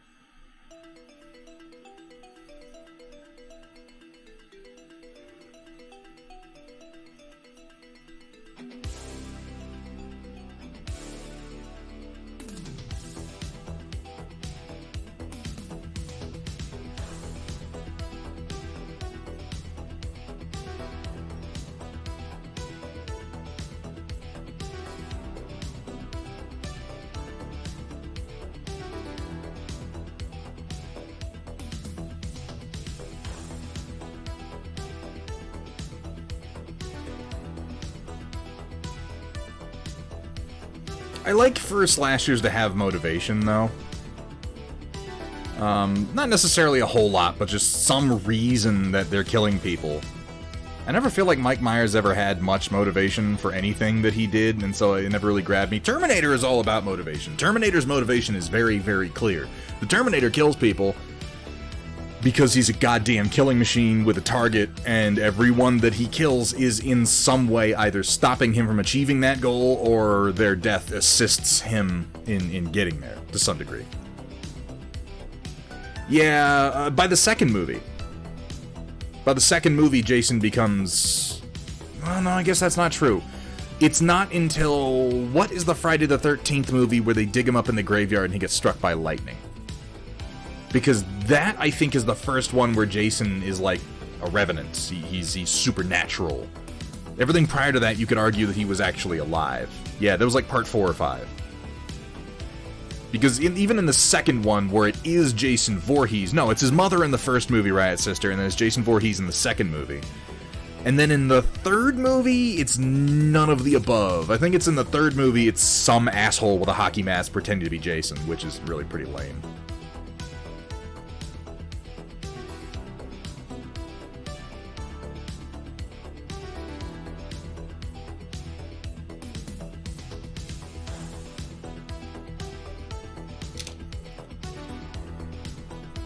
The Friday the 13th movies are one of the rare instances where I feel like they peak around like the 4th or the 5th movie. I can't remember which one is which, but it's either the 4th or the 5th movie that is actually pretty good.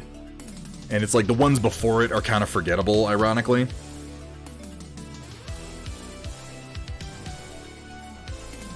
I can see how you'd make that mistake, Square. That's Termite Nader, though, and that's a very different film. Did you bring enough coffee for everyone, Steela? For the whole class? Yeah, this isn't the best NMM, but you know what?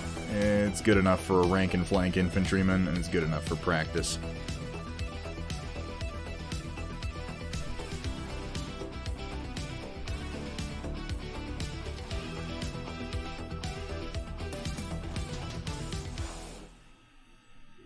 Did anyone else get the Ghostbusters theme at the end of that last song?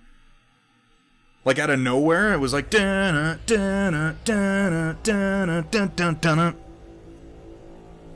I ain't afraid of no ghosts. Bustin' makes me feel good.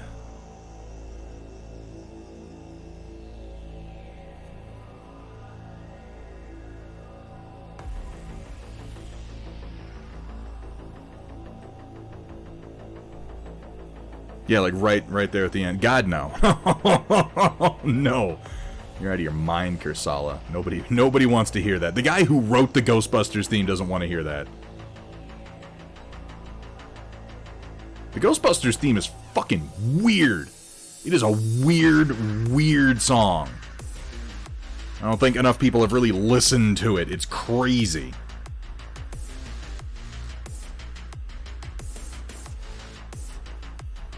Missed a spot over here. much.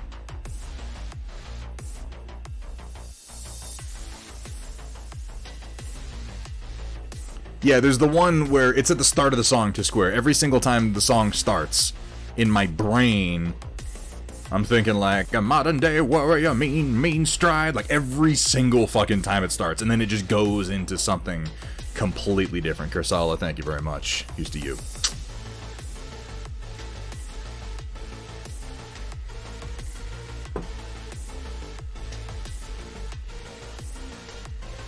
I'm still not gonna sing the Ghostbusters theme though.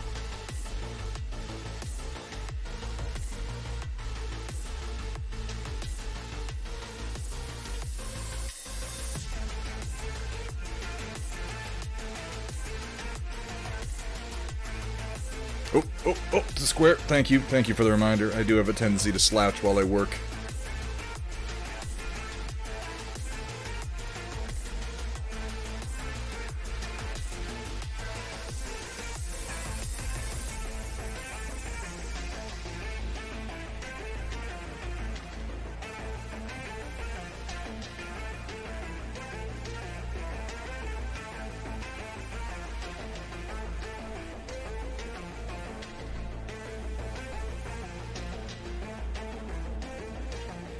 Bustin' makes me feel good.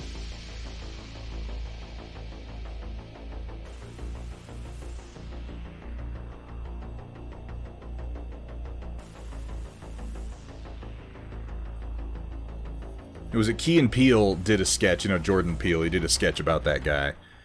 It was like all the other songs that he wrote for other movies, and it was some of the most ridiculous shit that he made up. Speaking of Jordan Peele, has anybody seen Candyman yet? He did that, right?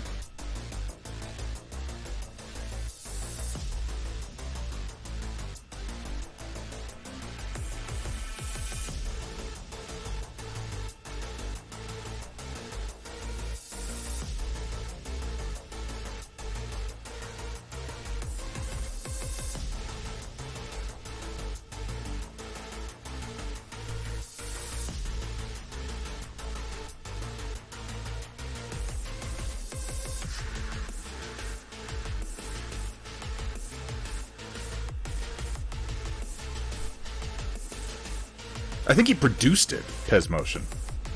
I think so. I can't really remember, so feel free to correct me, but I'm pretty sure that Jordan Peele was at least a producer on that one.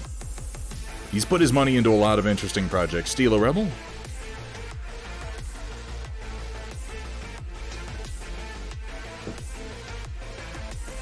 About to glue googly eyes to this atlas. Do it, Amateur Paint Hour. Do it, you won't. Fucking, I dare you. I double dog dare you.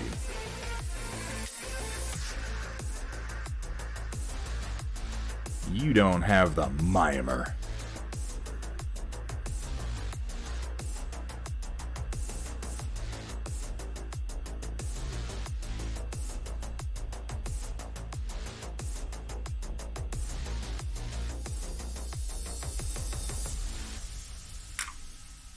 Alright, quick blends.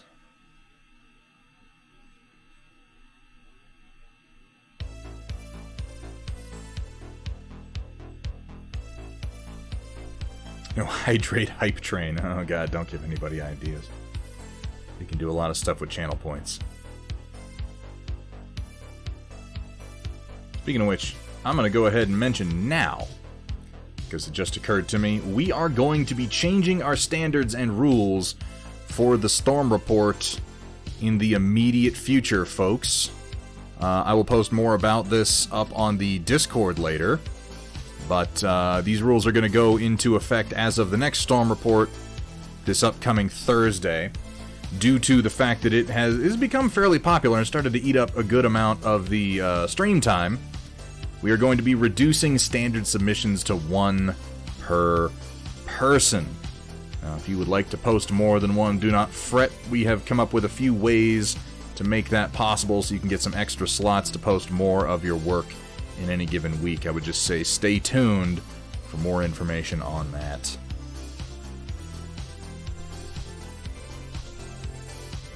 We get a lot of entries. We get a whole lot of entries, Machine God.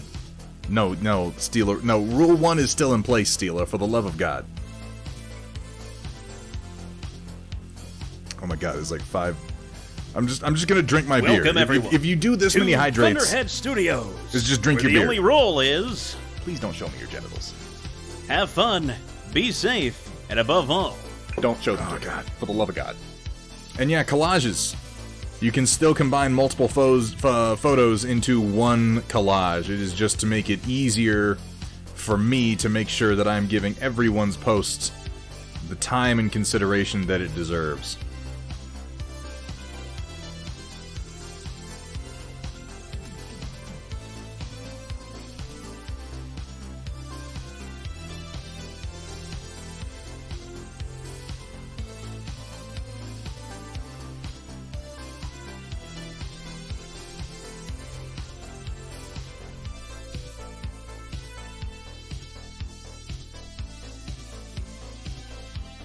Still the same for tonight.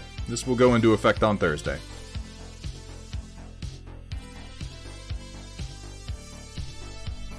No, to Square. It's just where you have to think more about using your one slot.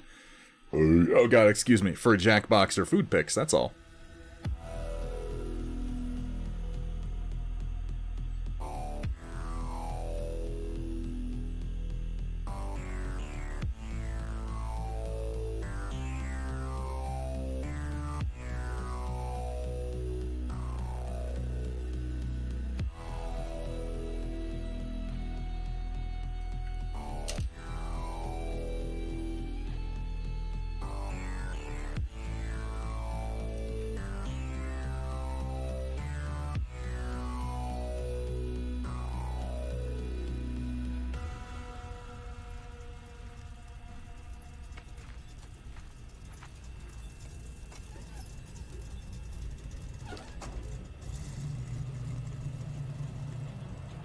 Though admittedly, all the food picks do make me just fucking ravenous by the end of any given stream.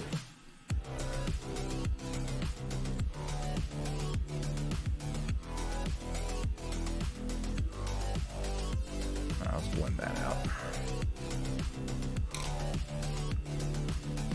Yeah, and it's sort of the price of success, I suppose, Steela. It has been a very popular bit on the stream, and as a result, we're having to tighten things up around it a little bit more. I guess it's the kind of problem you want to have.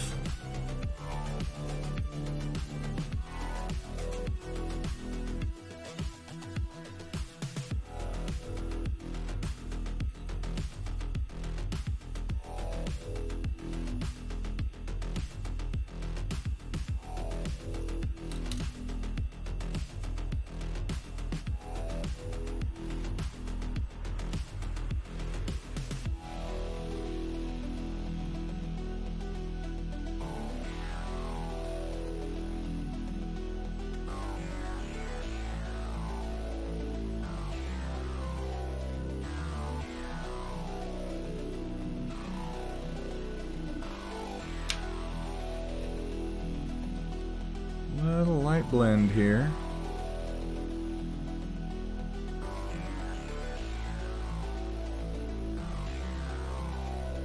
And a little at the top, I think. Mostly down. I don't want to push the lights higher. I want to push the shadows lower. Alright, well. Relatively quick and easy non-metallic metal across a whole figure. I could probably do a little bit more on the helmet. I'm thinking, in fact, I'll probably just slap a little bit more white up there. And blend it in. Just kind of right on top. Oop, that's probably too much, actually. Almost certainly is. Alright, let's take that out and blend it down. You know, I suppose you could just go ahead and glorb that paint on anywhere. Oh, I can. It's not like we're trying to get inside the lines or anything. Oh, I can. Oh, I will.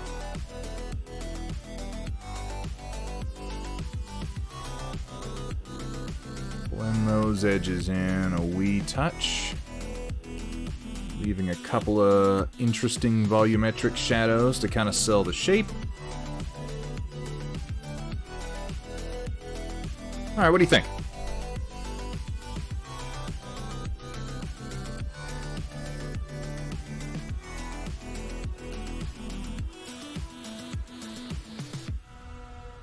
Not bad for an infantryman, eh?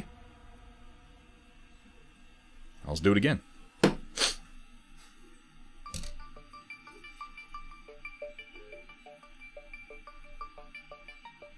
going to lean heavier on the blue this time so that my white is a little bit more sharp.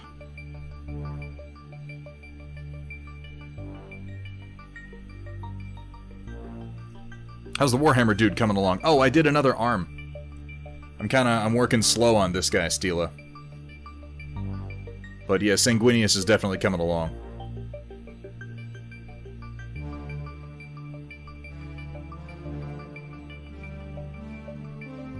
Yeah, I was doing the gold, and I started to lean more heavily into my CAD yellow, and somewhere along the line I was like, you know what? What if it's more like brass than gold? You know? Because brass has a really, really yellow, lustrous color, where gold tends to be a bit paler. So if I lean more into the yellow, it comes out very brassy, and that's kind of the direction that I've taken it. And I actually went back over the other leg and glazed in some more CAD yellow to bring it all in line. I particularly like the brassy yellow with the sort of blue dark background that he's coming down on. I think the arm actually came out pretty good. I added a few more reflections, just real soft reflections, on the inside of this thigh here where I didn't have any before.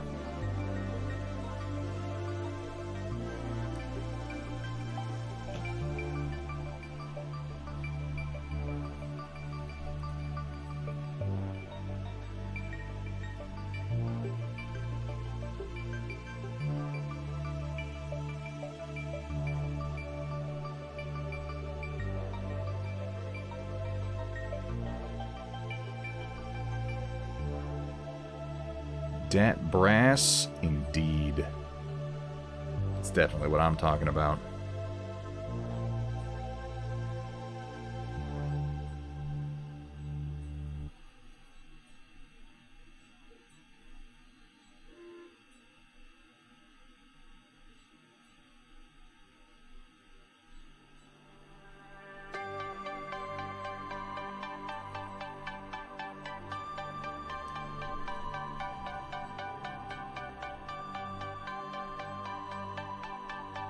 I didn't think about the fact that I was doing blue tabards on these guys before I leaned into the blue NMM, but it's gonna look more striking on the guys with the, like, green and red tabards. It's okay. It's okay.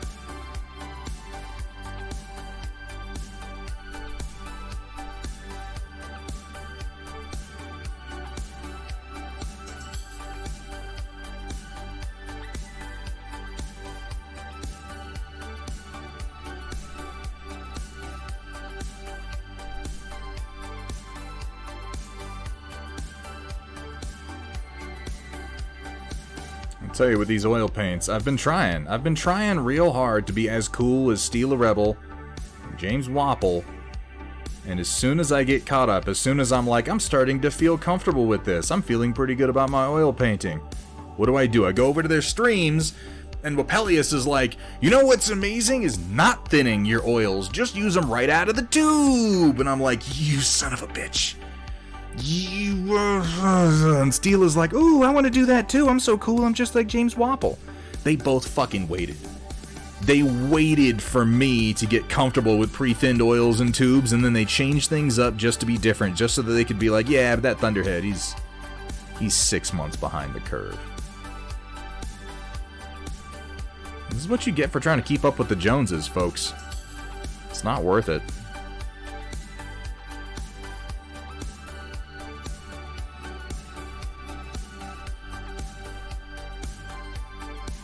We covered up all the gold armor with gray. for undercoating the TMM, and it looks way... Yeah, I see Rubik's Cube. Again, how you see color. Like, I know I've said this before, but so much of miniature painting is realizing that you're crafting an illusion. You're crafting an actual optical illusion to sort of confuse the brain of the observer. And so much of how you perceive color is influenced by the color around it. This has never been more clear than in the case of some of those internet memes that went around a few years ago where they were like, look at this dress, it's black and gold, or it's gold and white, or is it blue and black? That was just an exercise in how your eyes perceive color and how putting certain colors around said colors will fuck with your brain and literally make you see different things. And the Machine God's right, magenta isn't a real color. It's not. It's the color out of space. In a weird way, yes. Though every time I hear that argument, Machine God, I want to carry it forward into, I mean, really no colors are real by that logic. All colors are false. In that sense. There's some that are arguably more real than magenta for a series of reasons, but ultimately, they all kind of fall into that.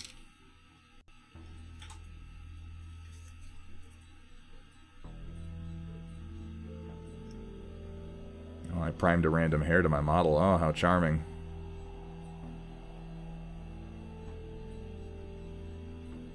That's what everybody wants, right?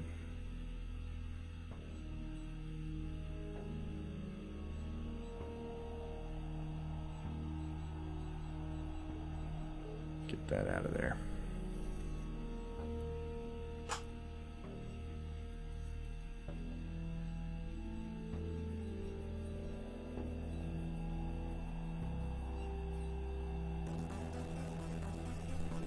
Pez Motion, have a good dinner, man. Hope to see you again before the end of the stream, but if I don't, have a great night.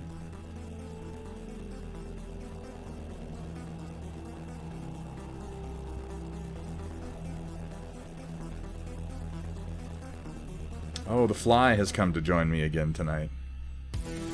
How wonderful.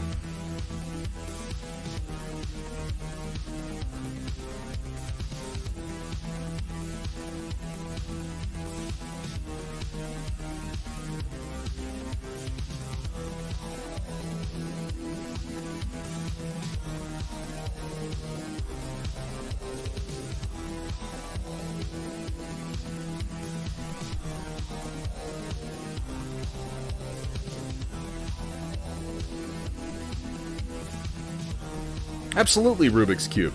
I'm telling you, man, sometimes you just need a little bit of alternative perspective.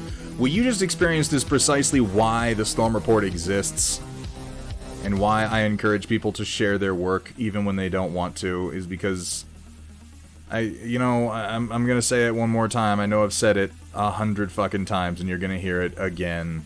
We are our own worst critic. Not just in the sense that we are harshest on ourselves, but in the sense that we are the least qualified people to judge our own work. You need that outside perspective to really get a feel for what kind of a painter you are.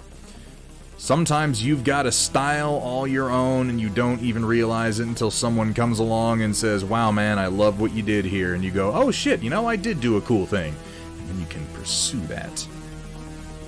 I think developing a style is actually pretty damned important when it comes to setting yourself apart in the wide world of internet painters. Shit, look at Zombie Brush Studios. You always know when it's something Zombie Brush painted. You don't have to see the logo, you can just tell by the paint job.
So who else? Who else is ready for Doom Patrol Season 3? Because I know I am. And I'm thinking, I'm really thinking that this Saturday we're going to be having our movie night. I didn't put up a poll for it, but I'm thinking this Saturday for movie night we are going to start watching Doom Patrol Season 1. We're going to watch 4 episodes, which will cover about as much time as watching a couple of movies.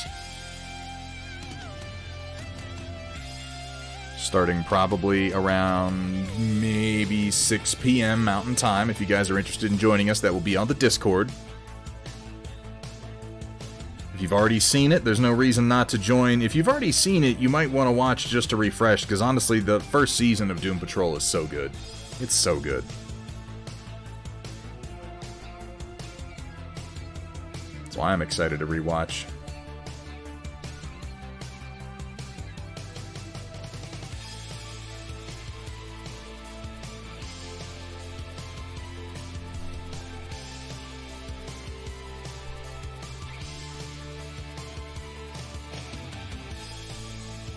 Hey, Pixel Gent, good to see you, man. How you doing?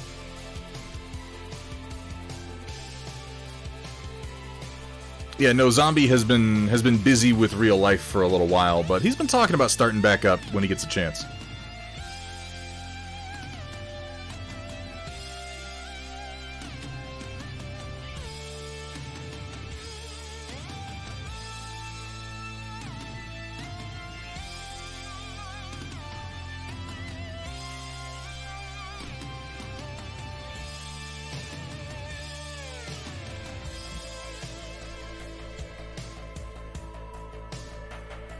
Nice. Fantastic, dude. Ooh, the ice cream lurk. Again, man, I hope you brought enough for everybody. Hope you brought enough for the whole class. Now that you've mentioned there's ice cream, everybody's gonna want some.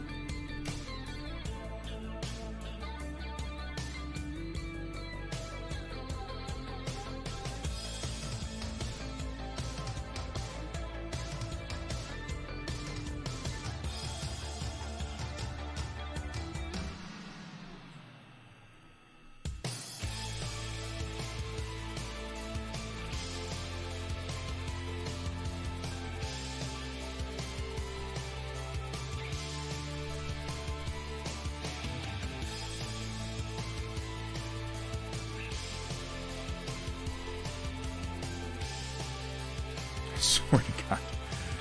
Oh my God, the cold weather cannot come soon enough. All these bugs are gonna die, and it's gonna make me so happy.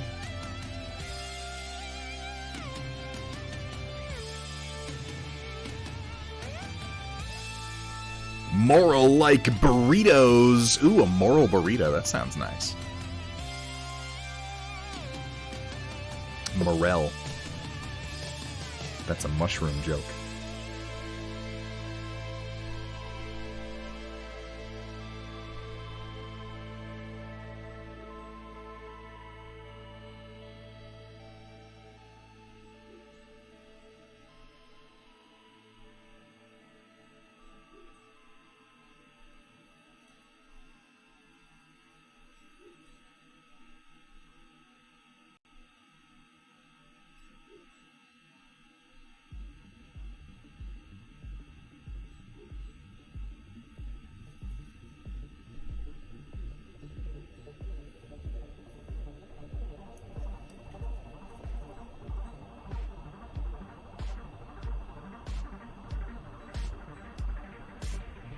So I have heard a great deal about how delicious morel mushrooms are.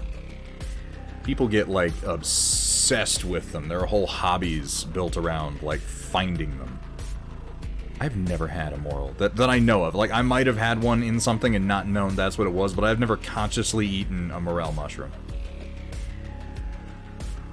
I've had a lot of different types of mushrooms, but never a morel. Again, not consciously. It's possible I've had one without knowing it was there. And been like, oh, that's really good, and just not asked what it was.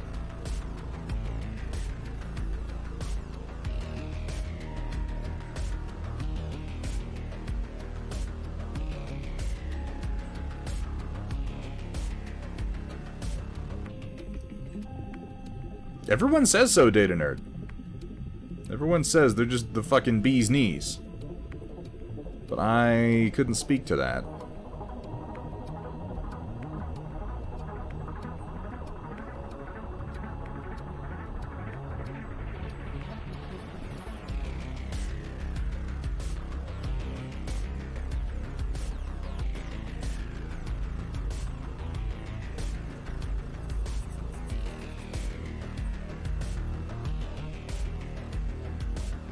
It's true, I don't know what I'm missing. By the absolute, the truest possible definition of the phrase, I do not know what it is that I'm missing.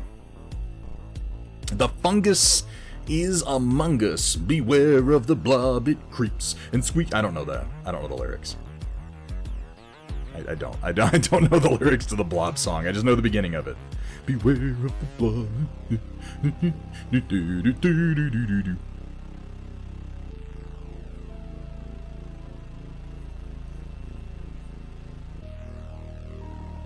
I would say yes, Roland, if I didn't have so much fucking painting to do, dude. I guess we could do some Among Us as long as I got painting done outside of stream time, but I'm trying to get some stuff done before Hethrir shows up. Because we're going to play some Warcaster, and we're going to play some Conquest. We're probably going to go ahead and stream Warcaster Skirmish, because I've got my overlay set up, ready to go. I think we're going to treat that as our first test stream in the new game room. It's going to be him and I playing a skirmish game or two of Warcaster. And we'll see how it goes. It's kind of a stress test to see how the setup works.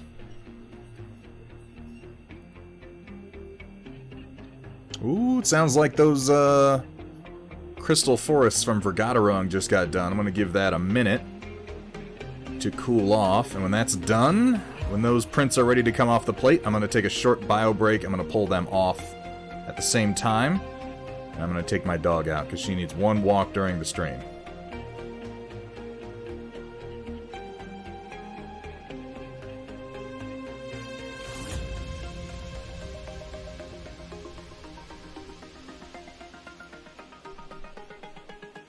When dry brushing highlights, how much do I want to load the brush up? Amateur paint hour, a good amount. My rule of thumb for checking if my brush is ready to actually do some dry brushing is load a good amount of paint on, wipe most of it off, and if you've got, you can use the back of your hand or you can use a textured glove if you've got one. But take the brush and drag it across the back of your hand, like right here. You don't want streaks of paint. What you want is to pick up the texture of the glove or the texture of your hand. If you're picking up that texture, your brush is ready to go.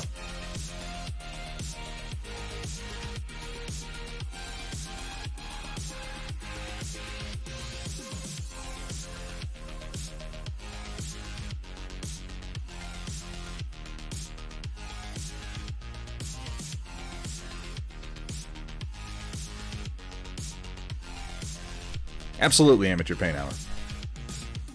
18 players for a Middle-earth tournament? Fuck yeah, man. That's awesome.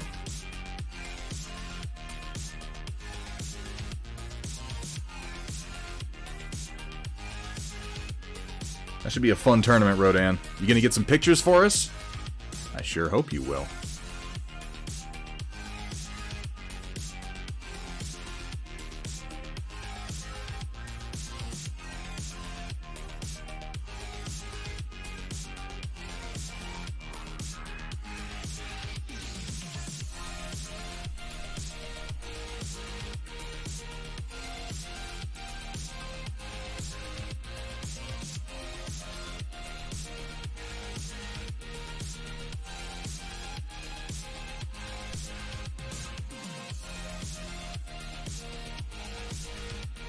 Been playing Cyberpunk 2077. I've heard that it's gotten some updates and improved since launch, which I haven't played it since launch. How you liking it so far, Rubik's?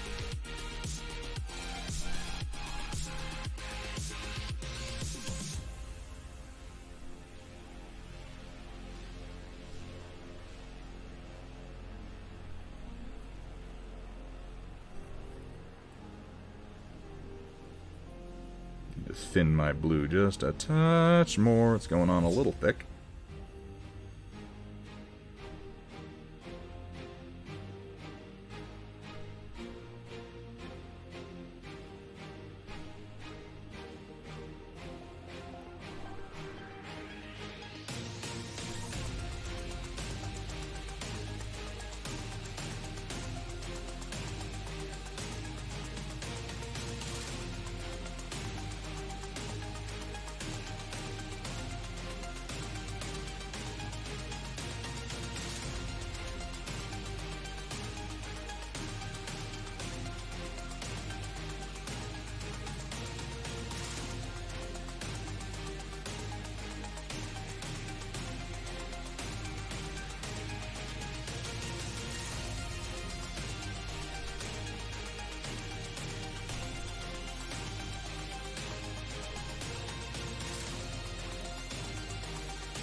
It's got a good story. That's, I think, what most people said when Cyberpunk first came out, the 2077, the computer game. All the issues with it are really technical, because if you can look past the technical issues, like the story writing, the quests, the characters, were all really pretty good. Oh, Kersala, thank you.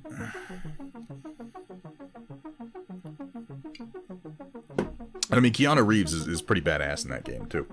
And it really is just Keanu Reeves. Like, I know he's Johnny Silverhand, but it's Keanu, and he hangs out with you, and he yells at you, and he calls you a corporate shill a whole bunch.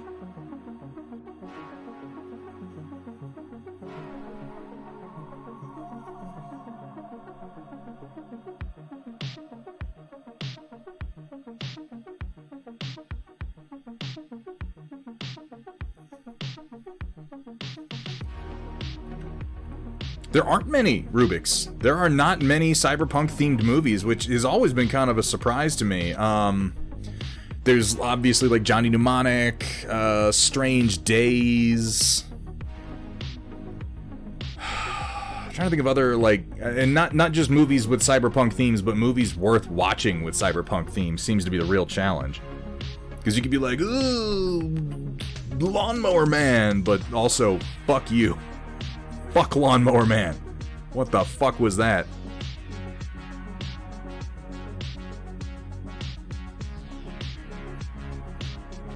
RoboCop is... I don't really see RoboCop as all that cyberpunky. Like, I mean, it kind of is, but it deals more with...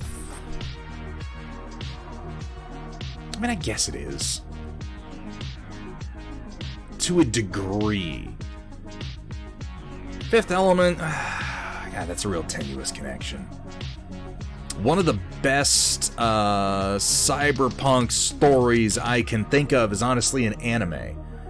Psycho Pass is a wonderful cyberpunk story.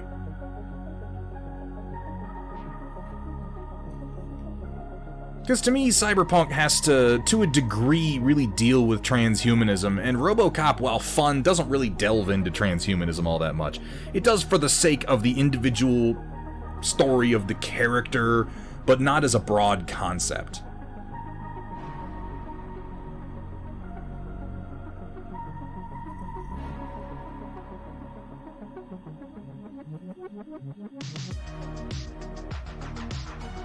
It does to the degree that it deals with humanity reduced to a marketable commodity.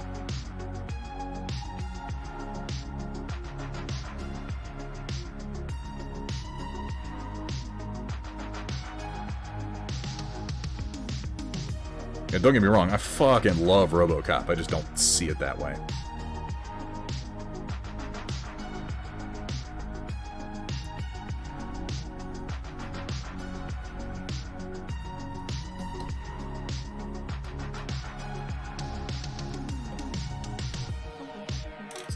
Blend.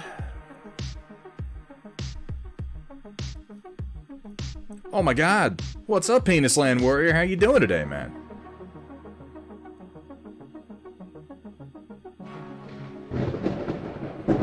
Dropping that sub. 17 months at tier 3. The absolute madman. How are you, man? How are things? It's good to see you.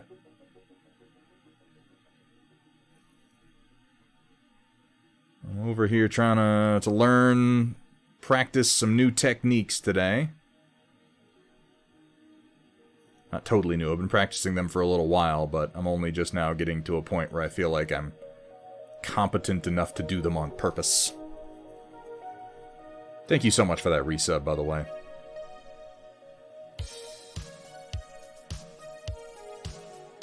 How's things? How's the bees?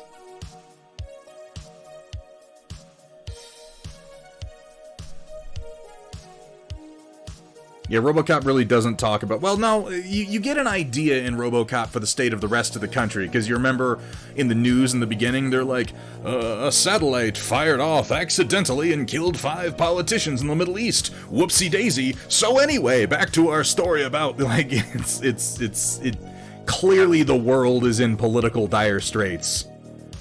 And there's, like, wars going on. The troubling thing about RoboCop is that when you watch the little sarcastic news clips on it, they're just like, oh, that's now. That's like, that's what happens regularly anymore. Planting some buckwheat so the honey looks like used motor oil. Supposed to be delicious. We'll find out. Well, if it tastes like motor oil, at least you'll know you did probably something wrong. I don't know. There might be a market for honey that tastes like motor oil. I don't know. There's all kinds of weird shit in this world, dude.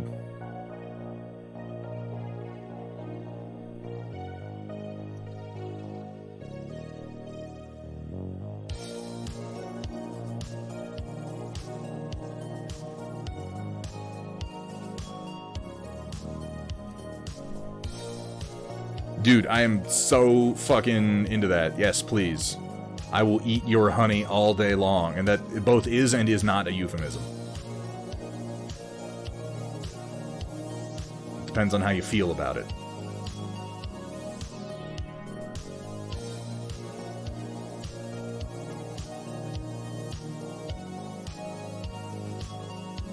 Schrodinger's euphemism.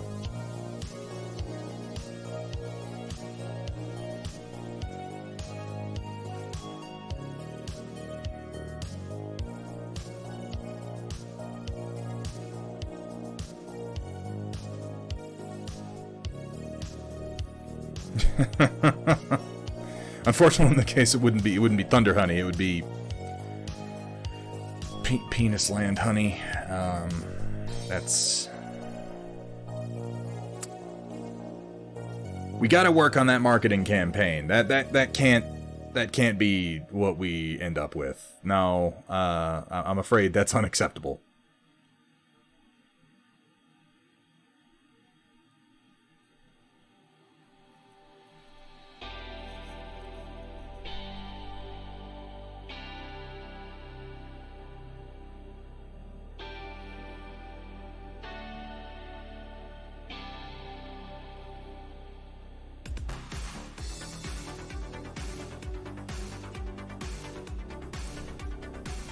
God damn, those blends are so fucking easy to do. You saw how chunky that blue was on there, and then just kind of go whoop, whoop, whoop, whoop, and you gotta make that sound though. You gotta go Three Stooges on it. Just go whoop, whoop, whoop, whoop, and it'll blend real nice for you.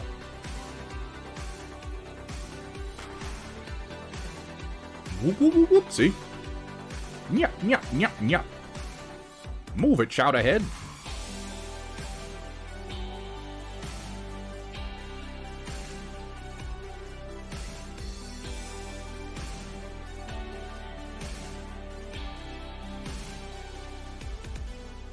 Oh, a wise guy, eh? Yeah, people definitely come here for my Three Stooges impression. It's pretty amazing.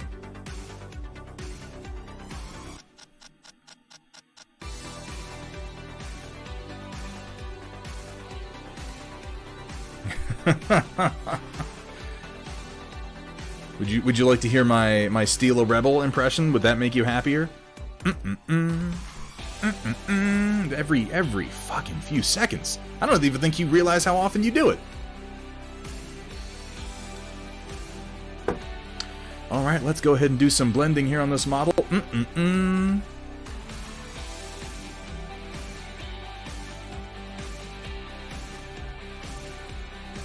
not really that good at impressions. That might have been obvious to you by now if you've been hanging out. Alright, this guy is just about ready to hit with white and do that final blend on the metal. Not bad work tonight. So far, all things considered, I think this group's going to look pretty good when it's all together. Can't have silence, must talk. And if there's no talking, then just make some mouth sounds. That's the Steal a Rebel way of doing things. Alright, folks, I'm going to hit my BRB screen for just a minute. I got to pop those prints off the plate. Start a new set going. I gotta give my dog a quick walk. I'm gonna grab a new drink, and I will be back momentarily. See you in just a second.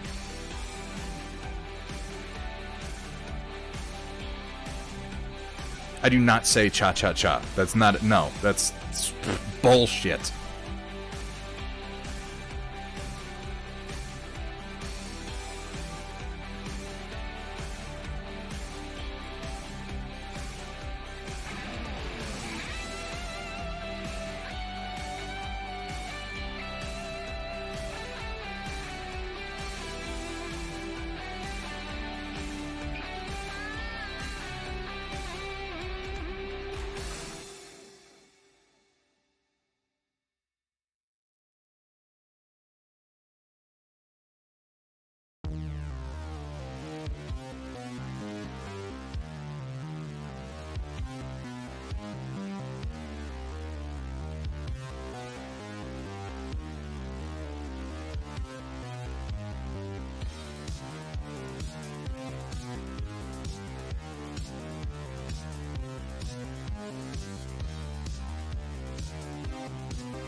Yeah, alright, let's keep going, huh?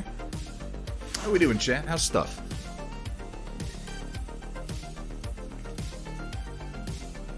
Oh. Oh, I see. Everyone wants me to drink myself to death. That's what I come back to. I'm out there getting stuff done thinking, man, I hope chat's doing okay. I wonder what they're up to. Are they thinking of me? Are they thinking nice thoughts? Are they thinking, gee whiz, that Thunderhead, he sure is a nice guy? Are they thinking maybe like, man, I wish he'd get back from his BRB screen, because I want to tell him what a great guy he is. I feel like I took advantage. I took him for granted. No, y'all are just sitting around plotting ways to give me alcohol poisoning. Well, that's fine. That's fine. We can do that. Here, I've been printing some of these crystal forests from Vergaderung. They're in black PLA, so of course you can barely see them. I should start using something you can see. The problem is... Oh, God, excuse me. Apparently I have to drink a whole beer. We'll get to it. We'll get to it. What was I saying? I was saying something. Oh, yeah, the problem is that a while ago, GST 3D, a Miami-based distributor, I believe, for PLA, for 3D printing spools, they keep having these sales where it's like 10 spools for $100, and I jump on that like every time it comes up, and I got about 30 spools of black without thinking about the fact that I should really have like gray or something so that you can see it more easily when it's printing on stream. So I have to go through quite a lot of this before I get to any other colors. But when it's painted, you know, it looks great. We got the light crystals, and then we got the heavy crystals. These are going to look nice, Vergaderung. I'm going to be... Well, part of the reason I like printing in black, and this is something for you to consider if you're 3D printing terrain, particularly in the case of terrain that you're going to use for wargaming, it's going to get touched, it's going to get knocked into, it's going to get gouged, it's going to get nicked. So you have to ask yourself, when you gouge through the paint on your 3D printed piece of terrain, what do you want to show? Do you want to show that neon green PLA that you thought was so cool and you figured I'm going to paint over it anyway? Or would you rather there be a little black mark? And that's why I usually go with black. That way you also, like, when you're priming it, you also don't have to worry about the undersides. Well, crystals. Okay, admittedly, in this particular case, Vergaderung, it could be slightly different, but in the vast majority of cases.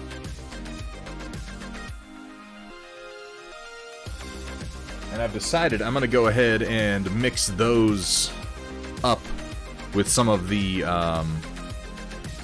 desert trees that you've got, because I'm going to be doing a desert board here pretty soon. I've got a desert mat on its way from Steel Warrior Studios. I'm going to set up the new Aeroplex and drop base Delta on the desert map and have crystals and cacti kind of mixed up. I think that's going to look pretty good. Hypnotic Mom, she's trying to make me drink myself to death. Control her.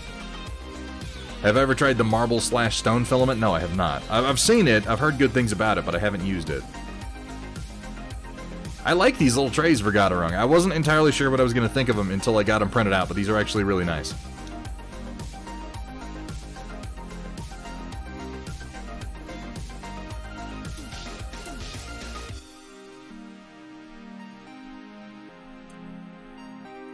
I don't just chill. Guys, I don't just chill for Steel Warrior Studios and Vergaderung. I try. No, it's beer. It's just making me drink beer. This is the stream at this point, is just people making me drink. I don't even care about my painting at this point. God, it's depressing. It's so depressing I need a drink.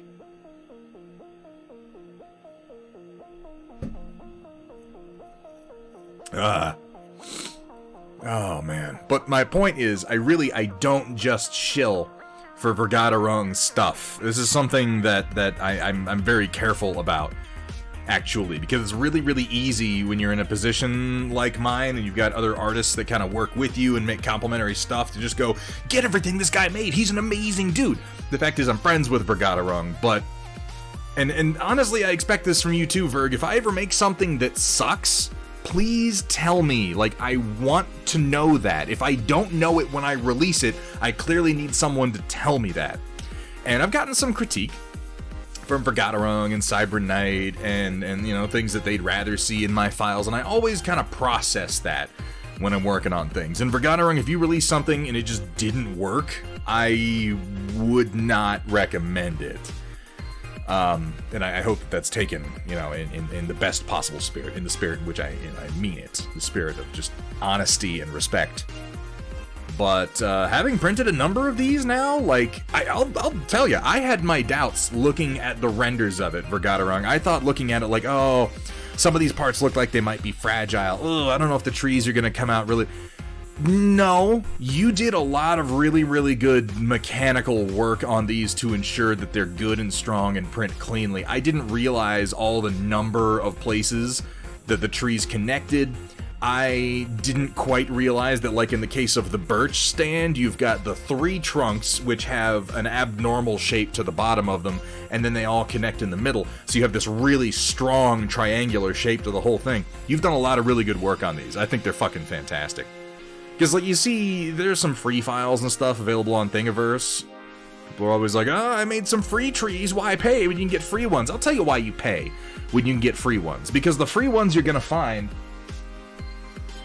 are like a single tree on a single stand. And as a result, you have this tiny little connection point going vertically that is printed, you know, with horizontal layers, and that is just weak as hell. You take that, you put your finger on the end of it, and you go like this, it's going to snap right off. These are good and solid. I'm actually applying a good amount of, like, you guys know me, I'm like the Gallagher of breaking things to prove how strong they are. I'm really applying quite a bit of pressure here. I'm not going easy on this, and I'm not getting any flexing or breaking. Damn. And you can see it's because, again, we have not quite circular shapes connecting to the base, and then they're all connecting in the middle into one solid shape up here, which gives the whole thing a huge amount of strength. They came out really, really good for Vergaderung. I like I said, when I saw the renders of these, I thought these are going to have problems, but I'm going to print them anyway because Verg made them. I will eat those words. I was mistaken. These are great.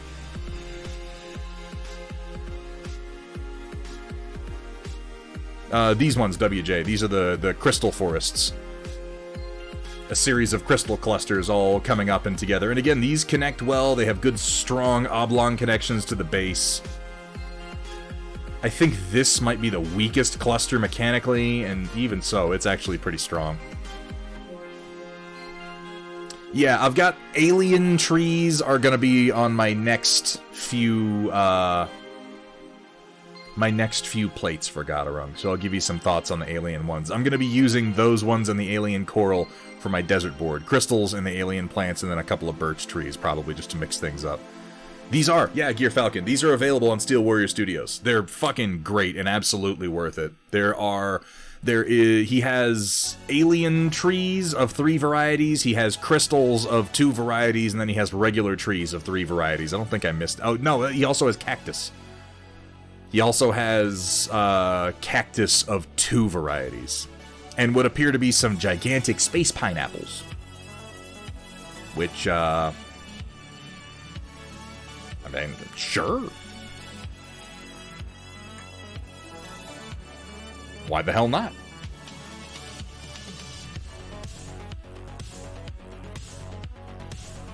He makes great stuff, Gear Falcon.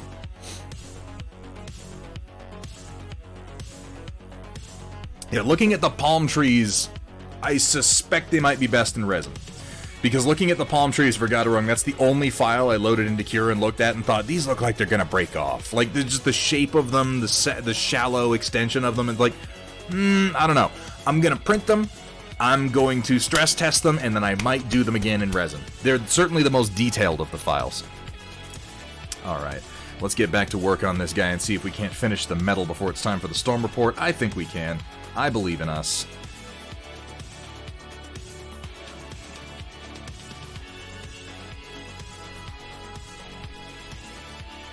These are all designed by Vergaderung, Gear Falcon. Though all of his stuff so far blends really well with mine. And I'm going to be printing out your rivers next, Verg.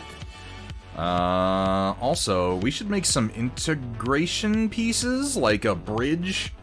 I need to make a bridge that'll go across your river that'll connect to my roads. I'd also like to make a hill with a tunnel that I can connect to your rivers. I'd very much like to do that.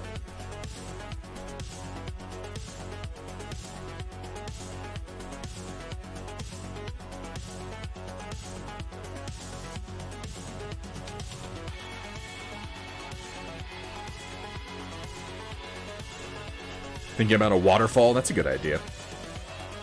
Yeah, we should go ahead and collab on some of that.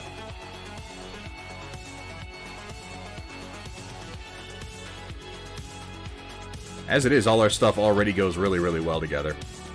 But I've been, like, the trees I have for my board are just a bag of, like, N-scale trees that I think I bought from China a couple years ago, and then I just stuck them to bases, and I'm looking to change all of those into Vergaderung's trees, because they're just better.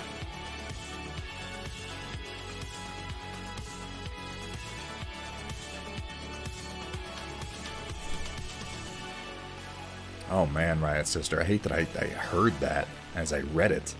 Busy Builder, how are you doing today? Welcome in.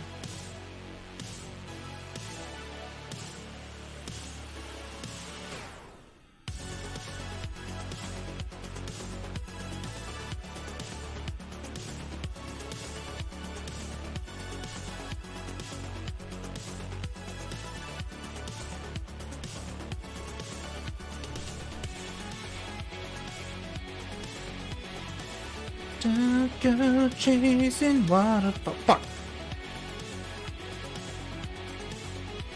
You know what's better is that I actually hear Weird Al's version.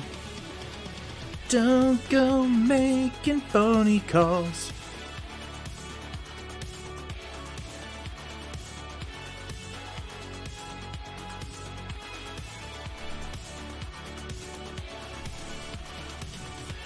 Worked on more Dizzy Paint. How's that going?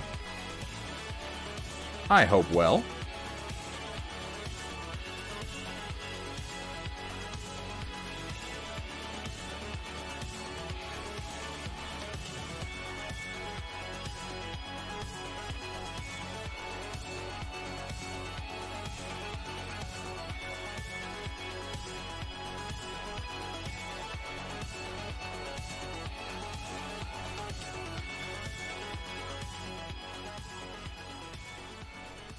Data nerd. I know, I gotta drink the whole thing according to the hydrates.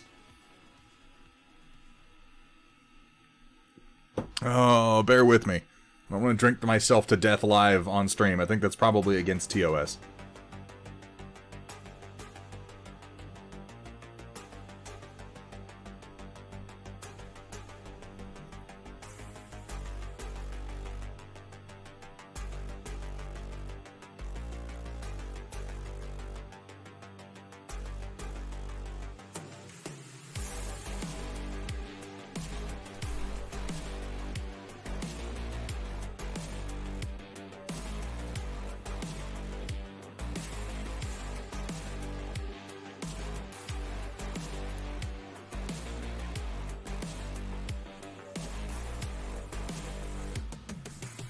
I didn't do the back of this leg at all. I'm gonna pretend that I did and just never look at it again. That's my solution.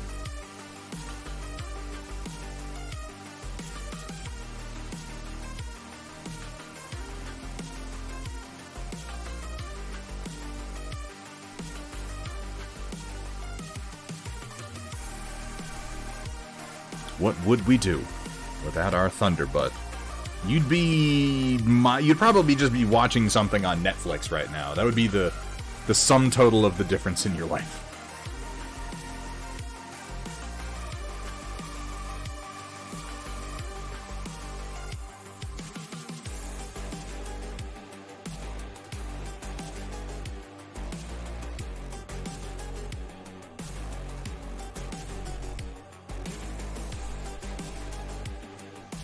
Oh, well, you're just trying to get me liquored up to the point where I'll be a dancing monkey.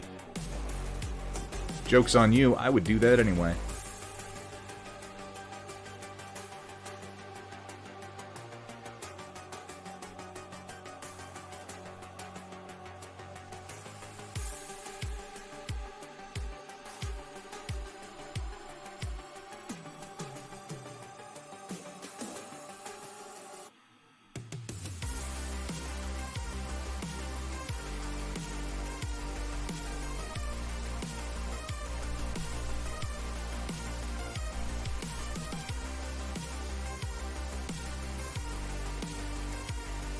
Steela, God bless you, but you need better life goals.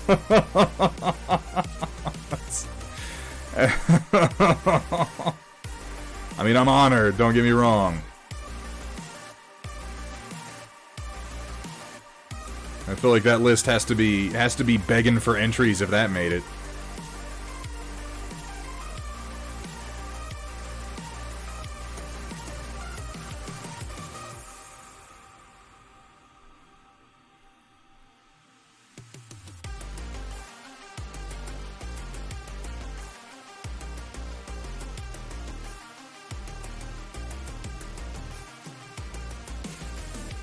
Ugh, real rough painting for some reason right there. Oh well. Moving on, we're not gonna dwell. Think less, paint more. Think less, paint more. Oh, yes, I'm sorry. Me too, Steela. Wait, my dearest. What? Well, that took a turn. Me too, Steela. I dream of that day.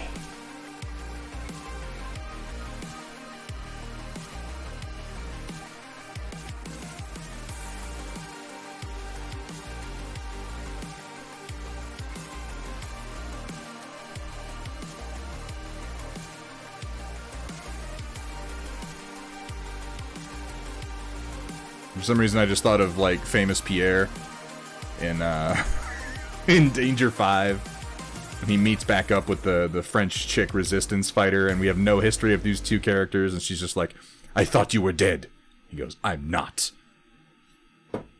She's like, you have no idea the pain I've been through since that day. And he simply replies, I burn for you.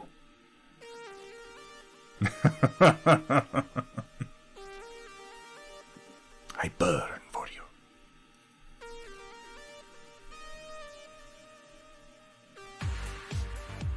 I'm not. Jesus Christ.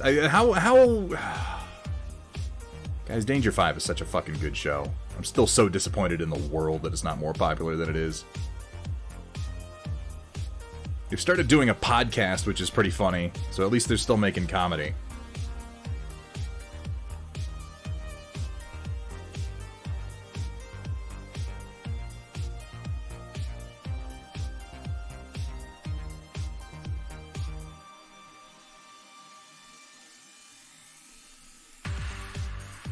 Reminds me of Runite from RuneScape. Oh, interesting. It is very blue. Not in this... If I got it wrong, have you watched any of Danger 5? Are you criticizing that show now, here, in front of me? Are you being serious?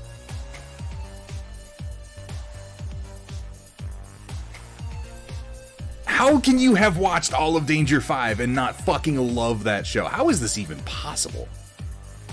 With Colonel Chestbridge and... Pater Hitler? Or the White Ghost? The crotch is my domain. Carlos Mendez?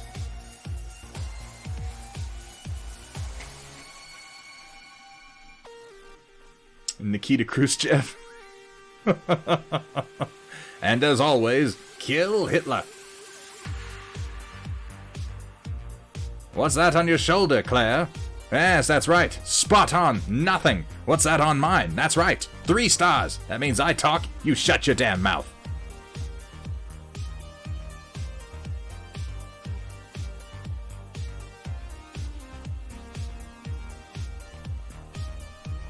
Yeah, the second, I mean, I don't know where you would go from the first season other than deeper into more and more insanity. The second season just occurs in the 80s for no good fucking reason. And does a whole bunch of tropes from 80s movies. And admittedly, the second season is probably not as funny if you haven't watched a lot of bad 80s movies. Like, you have to have watched Elves to get the plot of the Christmas episode, where Hitler has a clone of the pure Aryan bloodline that was planted in America as a high school student and doesn't know who she is that he intends to possess. Like, that is the plot of the movie Elves.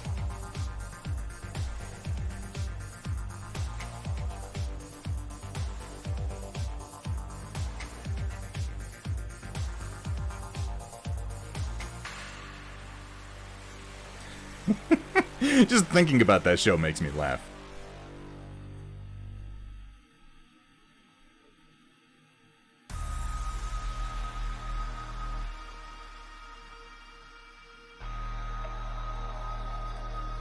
Or the fucking Russian dance witches.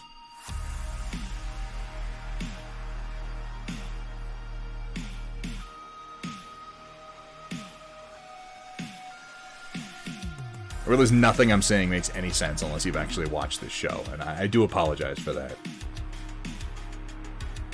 All I can say is go on Netflix, look up Danger 5, and give it a watch. You might regret it, but I hope you won't.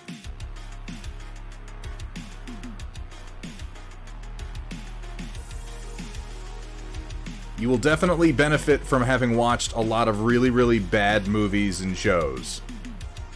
Because it references a lot of really terrible cinematic history.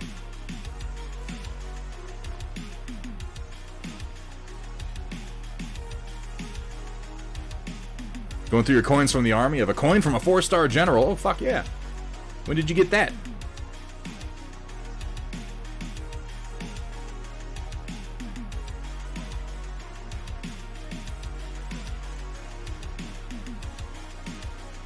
I have a coin from at least a 1-star general because we got a bunch of them into the battalion headquarters, and I just kind of took one.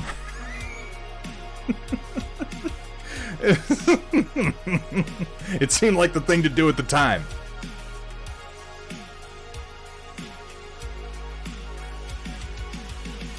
He never noticed.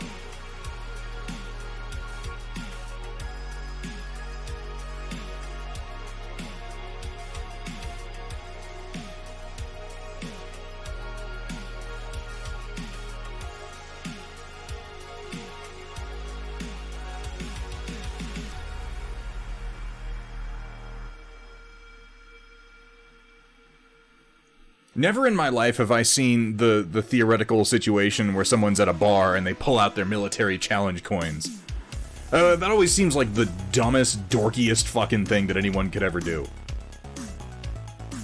That's like straight up challenging someone to a Pokemon duel while at a party. Lame. I think if someone did that, my response would be, what kind of a fucking dork carries those with him? Like, what? Okay.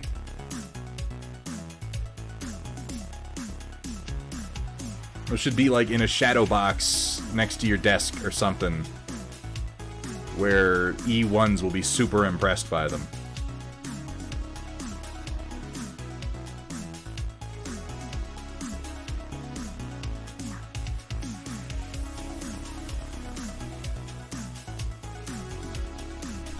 You do not, Machine God. Yeah, it's the military version of Pokemon, basically.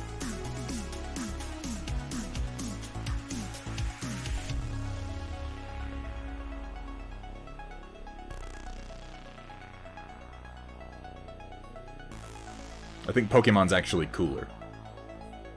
They're just commemorative coins, is all they really are. They're a way for military leadership to attempt to boost your morale without actually paying you any more money or promoting you in any meaningful way. Which you realize pretty soon after you get your first few of them. You're like, oh, this is to recognize how good a job I did, while also in no way benefiting me or improving my life in any way that matters.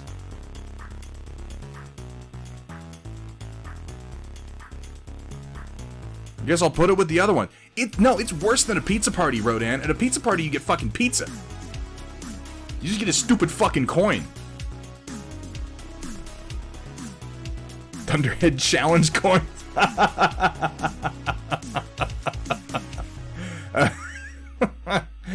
That feels like an accusation.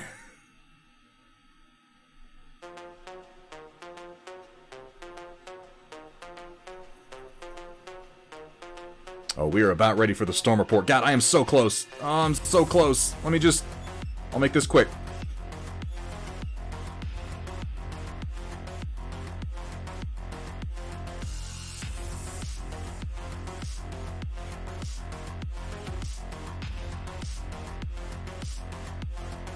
Oh, I'm being super messy because I'm trying to go quick. Oh, God. There's nothing wrong with that Gear Falcon. There's nothing, like, I have several of them, and I thought they were cool at the time, too, and now that I've been out of the military for over a decade, like, I'm glad that I've got them. Some of them are just like, you know what they are now? Or they're good memories. I'm like, oh yeah, I remember that day. That was pretty cool. But at the time, I remember every time I got one thinking, you know what you could do is, like, write me a fucking letter of recommendation. Or give me some fucking promotion points, or do literally anything other than give me a stupid fucking coin. But yeah, after the fact, I think they're kind of neat just to have. Just as a memento.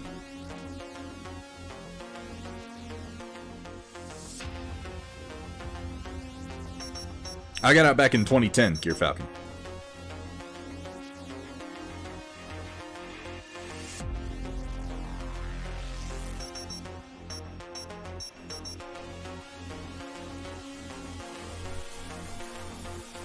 I never got one with a bottle opener on it. That would have been okay. Fuck. Make said coins in chocolate?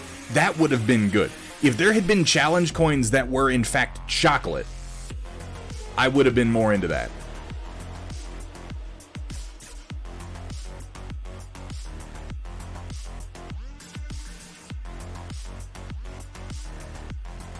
You're like, oh, this is lame. And then you're like, wait a second. Wait a second.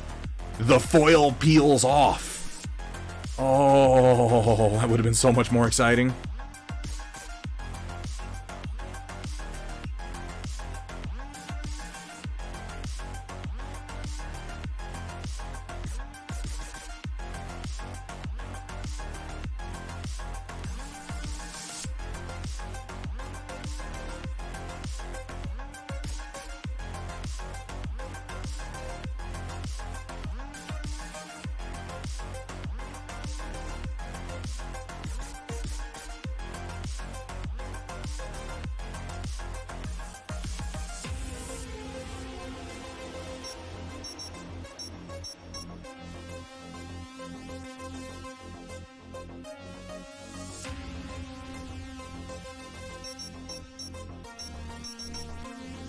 Posting stream overlay, been working on self-promotion. No, please do, PixelJen. I have no problem with that.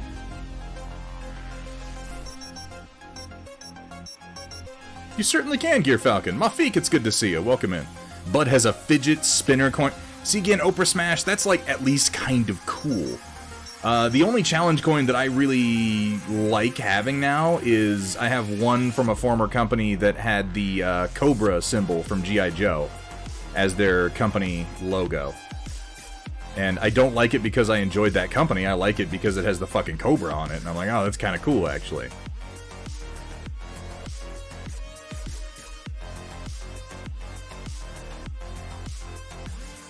Every single time I got a challenge coin, I would have preferred money. Or any substantial boost to my career at all would have been better. Can't do that, though. Like I said, at least at a pizza party you get pizza.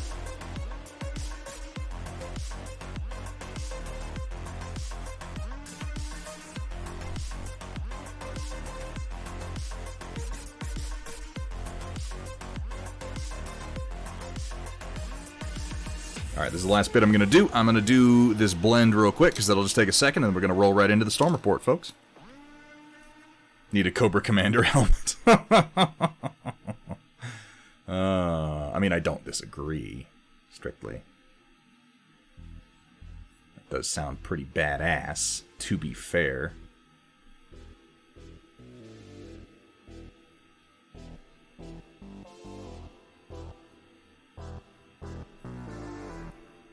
This guy might want one more round of highlights, but I'm not going to do it right now.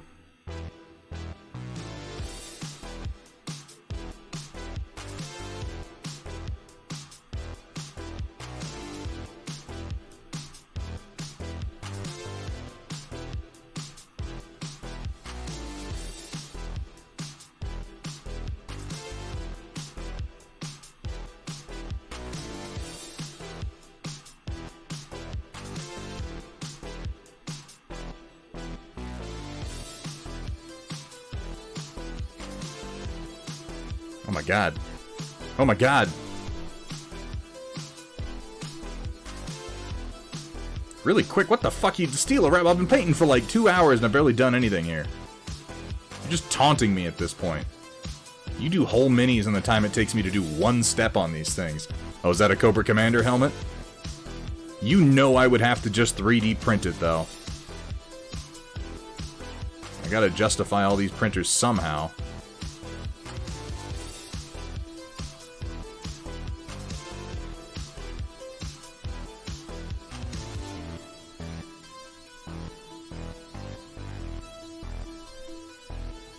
Three hours. 3 hours, 2 minis worth of NMM. You know what? It's better than my old time.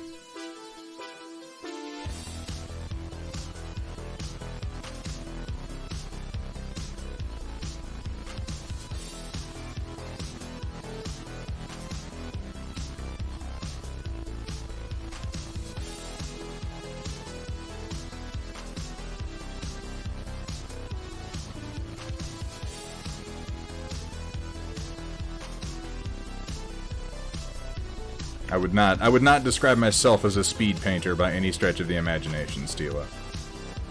But I appreciate your encouragement regardless.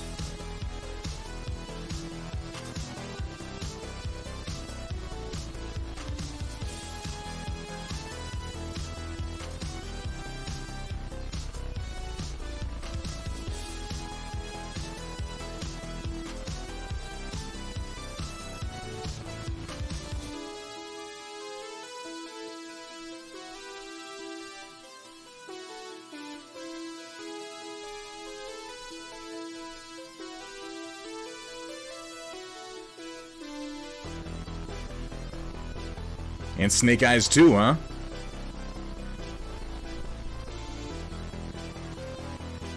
Well, yeah, Pixel Gent, but at the same time, like, the NMM that you did on the beads on that dwarf make, like... Let's not even get into comparisons. Because those look fucking amazing.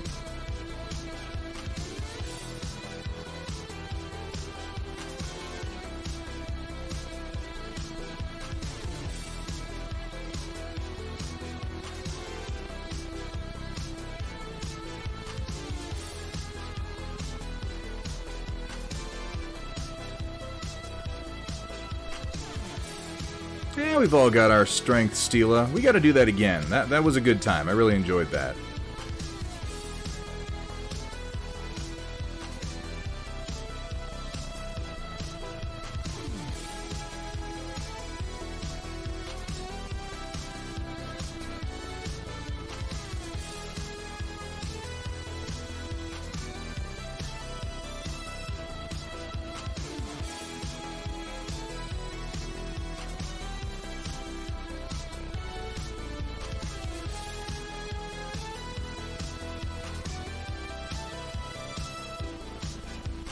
Alright. So, considering the number of these guys that I'm painting, I'm definitely keeping my standards achievable on each one, since they're all going to be together in a big mass. But, over the course of the stream, we have done this much, and I'm feeling pretty good about it. I've got this process to a point where I can do it in a reasonable amount of time, and I think that I can keep this up for most of the army, particularly considering the fact that a lot of the other units just don't have this much metal on them. What'll be interesting is when I'm doing this and I get to my mounted cavalry, which thankfully, obviously, there are far fewer models to do here, but these guys are gonna be real fun to do the non-metallic metal on. I honestly think these guys are perfect for it. They have so many metal plates with so many cool little shapes that there's lots of opportunities to do neat reflective patterns. Yeah, I've got some thoughts on that, Stila.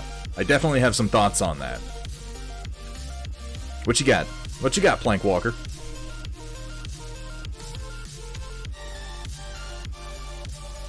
Oh yeah, quick review. We have done all of the metal pieces on both of these minis tonight. I think they came out nice. And it definitely helps when you get that part done. Then you can see the different texture on the fabric and the leather. I'm gradually becoming a competent oil painter, you guys. I'm feeling better about it. I haven't done their faces or their eyes. I still need to do that. Chaotic Harmony, how you doing today, man? Good to see you. Used a spray primer for the first time in a long time. Only on my first unit, I didn't press the spray down hard enough, and it kind of sputtered over the model, so they ended up fuzzy. And you always just strip them and try again. You know, dump them in like some simple green for a couple hours. Take a toothbrush to them, and then just give it another shot. That's honestly probably the best way. A problematic primer coat can have far-reaching problems for the rest of the paint job, and honestly, it's worth taking the time to address. Honestly, guys, I'm feeling pretty good about these two models.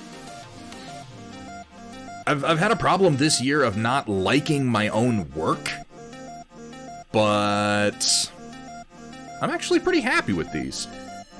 I think they're gonna look good when they're all together in one big unit with the rest of them, because, you know, like the other guys, and honestly, even the metal is looking better, because this is the first round of metal I did like that, and I think my process has improved.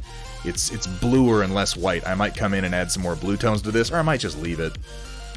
But they're gonna look good when they're all together and they're varnished a little bit more matte, and you have all the little tabard colors coming together.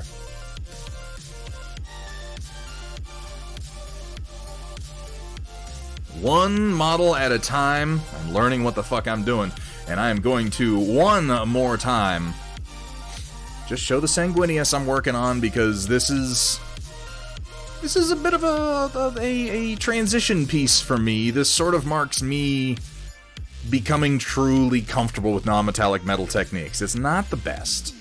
It's not the best. People have done much, much better work than this, but it's the most complex NMM piece I've done, and I'm doing it in such a way that I don't hate it. And in a weird way, that is an important milestone to reach for a painter, is the point at which you don't hate what you did.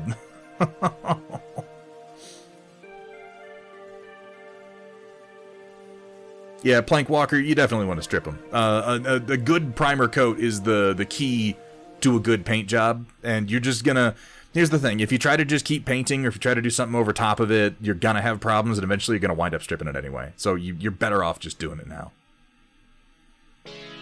Oh, you're absolutely right, Pixel Gen. And I guess that's what I mean, is this, like, working on this, I feel like I've learned something. I feel like everything from here on is going to be just a little bit easier. Of course, I gotta finish this model first. But working on that gave me the ability to do these pretty quickly.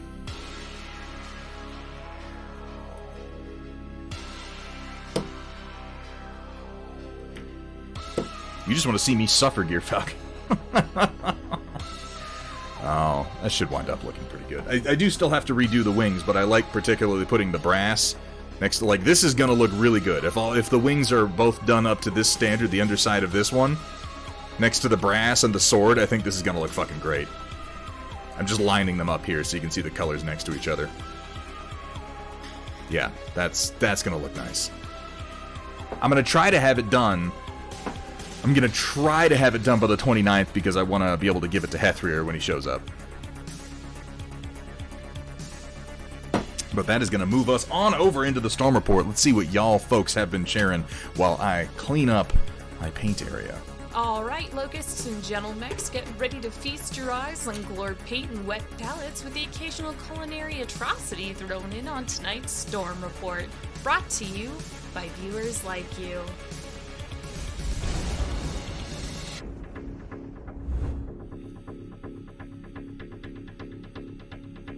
I apologize. I need to do a little bit of brush cleaning here just so it doesn't start to set while I'm ignoring it. You got a new emote!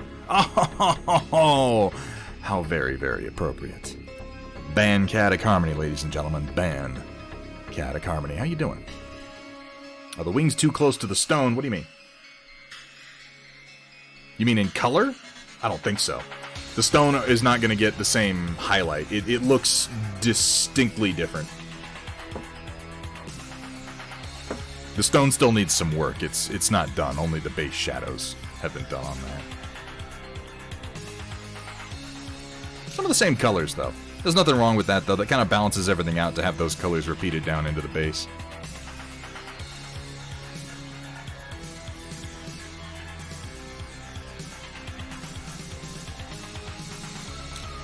I do apologize. I'm doing my brush cleaning right now, but if I don't do it, I'm gonna regret it later.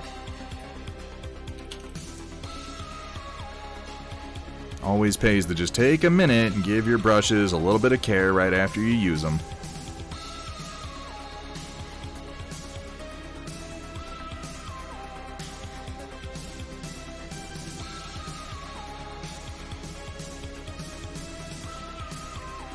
Hang on a second. Folks, I'm going to hit you with the BRB screen for 1 second because I smell something that smells a little bit like burning. And given that I'm in the house alone, that's very concerning. Give me 1 second.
Okay, and we're back. It was something I needed to tend to. Thankfully, it was nothing burning. I don't want to tell you what it was, because it was a little bit awful, but it was nothing on fire. That is the important detail.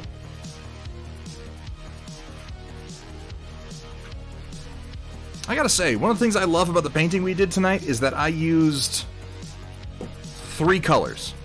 I'm getting better at doing that now with oils, with not thinking so much in terms of layers, but just in terms of blends. We only did 3 colors. We used Payne's Gray, we used Titanium White, and we used Cobalt Blue, and that was it. Now, admittedly, we were doing a very, very limited number of details that only really called for that, but still. Oh my god, you know what doesn't call for limited detail, though, is Walter's Workshop. That's not a good segue. That was a bad introduction. That doesn't even make any sense. It doesn't make any sense, Walter's Workshop. How you doing, man? You missed the Conquest! You missed it. You missed all the painting, Walter's Workshop. I was sitting here, and I was... you asked chat. I was saying if only Walter's Workshop were here, so he could see the Conquest painting that I'm doing. So he could see the fantasy mans that will one day chop his goddamn pearlescent elves into little pieces at a convention. Speaking of conventions, I feel like now's the time to really get started on prepping for next year. Walter's Workshop, by the way, thank you so much for that resub. 8 months. Hard to believe it's been that long. But not long enough in such incredible company. They'll try to chop them to pieces. Well, you know, do or do not. There is no try. I guess I can't really make that claim about them. I'm not really that confident in their abilities. They're not great infantry. My cavalry will probably do more damage than they will, but I am looking forward to that. But now speaking of conventions, though, now is probably the time to start getting prepped for the 2022 convention season, since I think that one might actually happen more. Gen Con happened and went reasonably well. I can only imagine it's going to go better next year. I'm going to try to make a few of them next year. I'm going to be doing Genghis Khan in Denver in, I think it's February, that's going to be happening. I want to do Gen Con. I want to do Adepticon. I don't know if I'll pull off both. I'd like to do those two, though. I would very much like to do a TwitchCon, but I'm going to prioritize gaming conventions before TwitchCon. And I say this because if any of you fine people are going to be there, like Walter's Workshop apparently will be, I owe you a drink. It's gonna be really funny is we get there and you realize that I'm a VTuber. This has never been me. I'm like a 3-foot tall, swarthy Mediterranean guy with a high-pitched voice. It's gonna be weird.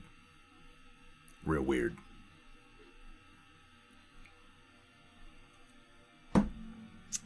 Very convincing V2, but yeah. I was only pretending to discover what that was when Hootie started doing it. Really, I have been a master of VTubing for almost 2 years now. The really convincing part is what you do is periodically you put like blemishes on your face and then you act like, oh no, I look so bad, nobody wants to see that. It sells the whole illusion. It's pretty amazing. The really amazing part to me is the algorithm I designed to periodically make it look like I forgot to shave. I call it the schlubby homebody algorithm. Gear Falcon, have you seen any of the streamers who instead of having a camera on their actual face, what they'll have is like a little avatar? It's usually like an anime character or something, and they'll like move around and their mouth will move when the person talks and stuff. That's VTubing. Point taken, Machine God. Let's get going. I got distracted. Which isn't difficult for me. I'm easily distracted. You know what it is? It's Walter's Workshop. He showed in and he made me want to talk about a bunch of other things. Walter's Workshop. I want to show you stuff, man. Since you just got here, you know what? Fuck it. It's my stream. I'm going to do what I want. I'm going to show Walter's Workshop. I've been working on my non-metallic metal in oils. I'm getting slightly better. I'll make it quick. We got these two guys done tonight. And I'm quite proud of how Sanguinius is coming along, even if it is slow going. That's right, viewers in chat. None of your opinions matter compared to Walter's. He's the only reason I'm here. I'm only here to get noticed by Walter's Workshop, and then track him to his home and learn how to throw axes. I mean, no, none of that. That's crazy. That's silly. It's ridiculous, is what that is. And even suggesting it is, it's pathetic, really. I'm just very, very proud of this piece right now. I know it's not done. I'm happy with it. I feel good about it. And I feel like when you have those moments when you've painted something and you feel good about it, you should take a moment and really appreciate that second, that little snippet of time, because there are so many other times when you're painting and you're like, I don't feel good about this. It doesn't look like I imagined it in my head. I'll hold you to that, Walter's Workshop.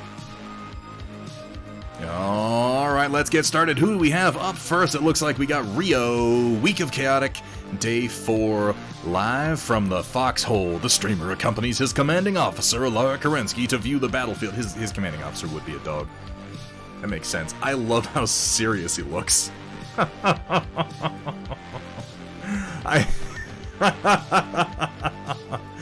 love the calm, no-nonsense demeanor of Chaotic in this particular case. And yeah, Alaric would be. Alaric has the disposition of an excited puppy, just as a human being. Like, that is absolutely his spirit animal. Has he seen this, Rio? Have you shown this to Alaric? I hope you have. This is pretty great. I'm not going to commit to anything. I'm not committing to anything when I say this. I'm just going to say, Rio, I know we've talked once or twice, and I've started working on a 3D model of the Blunder Thud mech. And I've started to put together rigging for a chibi model so that I can do a pilot cat. I would genuinely like to turn more of your sketches into 3D models. I don't know when it's going to happen. I want to say over this winter I should be able to crack out a few of them, but it is a project that I am excited about working on. I'm not quite there with some of the technical skills needed, but I'm very, very close, and I think they'll make good practice. But Chaotic might have to get added to that list. Delightful. Let's keep going. Yeah, that's the most serious Chaotic has ever been. In fact, I think that's more serious than Chaotic has ever actually been. Yeah, you mentioned that, and I was looking at some of those figures. There are rigged base meshes for the Nendoroid. I'm not quite decided how to approach that, because I don't necessarily want to use someone else's rigged mesh. But once I get the basics done, I feel like the details are going to come much more easily. Here we have from Darkheart X9. Oh my god, my nose. Super itchy nose, I'm sorry. The new bases, the new base set. New bases set up, ready to go. That's the sentence. I can read, I swear, guys. Ooh. Oh, that's cool. I like the blue. Particularly, I like the... It gives this whole thing a very French feel. The blue plus the fleur-de-lis. That's a nice touch. Really good gradient on the stone, too. We've got like a little bit of texturing in the gradient. I like how we've got broad areas of light. Like we have a light focus right here and then a shadow focus over here. These look really good. For the Grey Knights, you have sizes to put them for the whole army. Really, really well done.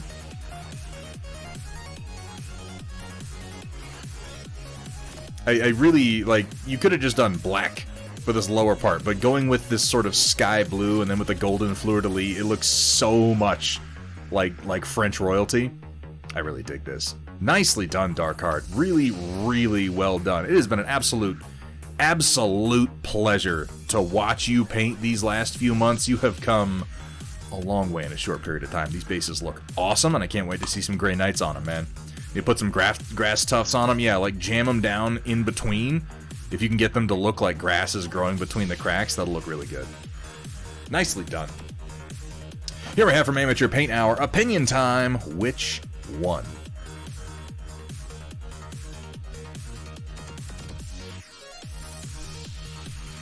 So this one looks the best. And it looks the best because you've got a little bit of definition. The edges, the internal edges are darkened on this one. I don't really like the green. I think that the yellow fits best. If you were going to do like an OSL effect, I would do it differently than this one is done. But of these three, I definitely like this one the most. If I were to do anything to this, I would probably darken the blue up around the eye sockets a little bit and then give it a little bit of an edge highlight. Just to help that yellow pop a little teeny bit more. But of the three, I'm definitely going with this one. Again, just because it has more definition than these two. Though, I will say that the glow in the nose hole on this one looks pretty good. Either way, nicely done, Amateur Paint Hour. Yeah, you could do that. What Project Dark Fox here is saying. A little bit of a glow effect by kind of dry brushing some yellow around. That could work. I liked the green, but it didn't work on this guy. Like, it's a good green. The problem is that it's green on blue. It's a very, very cool green, so you got cool on cool. Yellow is a very warm color, and now you have a little bit more temperature balance across the whole mini. With red here, yellow here, and then your cool white into your blue. Doesn't look amateur at all. False advertising. Yeah, we should get Twitch to ding him. Is that a thing? Is false advertising a thing on Twitch? Oh, that doesn't make any sense. Because people are like, I'm doing a hot tub stream, and they're doing softcore porn. Like, we would be able to sue everybody if that were the case. Here we have from Mafik, finally got the Lancelot skin for the Dreadnought, and here you go, Dreadnought Lancelot, or Stella Lancelot. Oh, there's a little slime back here, too. He's having a grand old time. Oh, there's a few of them. They're just chilling in their little hats. For king and country. I like the very proper buttoned-up coat. That is a damn big rifle.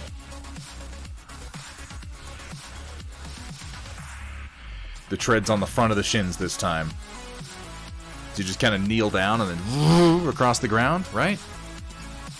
I really like the little side sponsons on these huge, like, fouled skirt plates. That's a pretty cool detail. It reminds, you know what it is it gives it the same... Not as much with the big back plates here, that gives it a bit more, but this reminds me of that very distinct profile that the Scouting Corps in Attack on Titan has, where they've got those the big sword carriers hanging off their hips, you know, and like the little gas canisters on top of them. It's a cool look. I like the little slime up here. He's having a party. Good guy, slime. And then here is the color scheme for it. Oh, look, there's a little house built on top of it. Isn't that adorable? God, what an ugly fucking tank. Well, all the blocky textures make a whole lot of sense when you really get a look at how this thing was put together.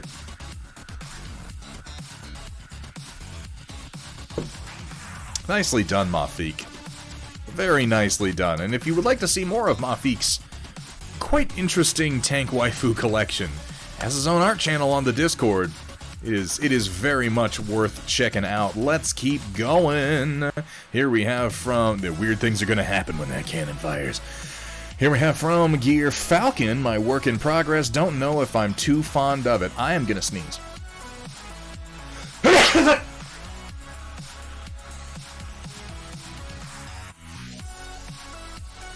Excuse me. I don't know why, my left nostril is just so itchy right now. Just out of nowhere.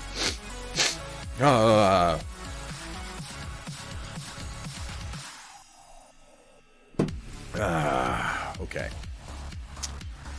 I'm curious what you don't like about it. I like what you've done with the green. We have like kind of a deep emerald green and then a much lighter yellow green for the highlights.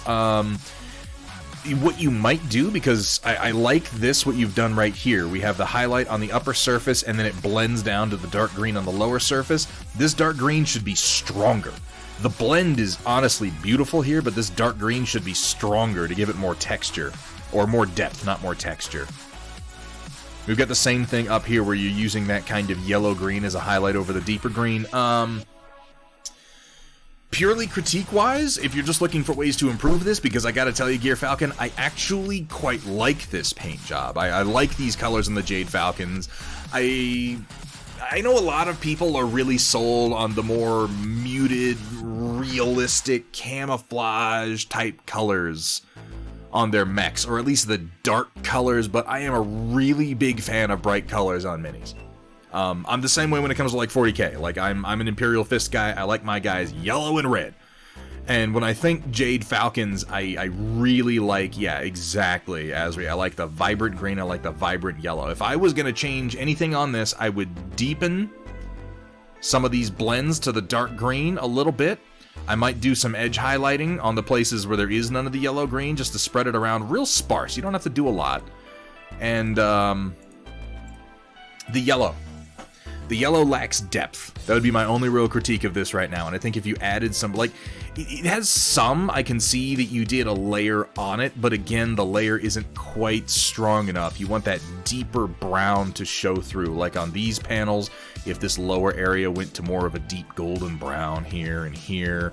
And I would say on the front of the nose, like you could get a clear delineation of this edge by doing kind of in the upper left corner a blend with that deep golden brown and then maybe a little toward the center of this panel.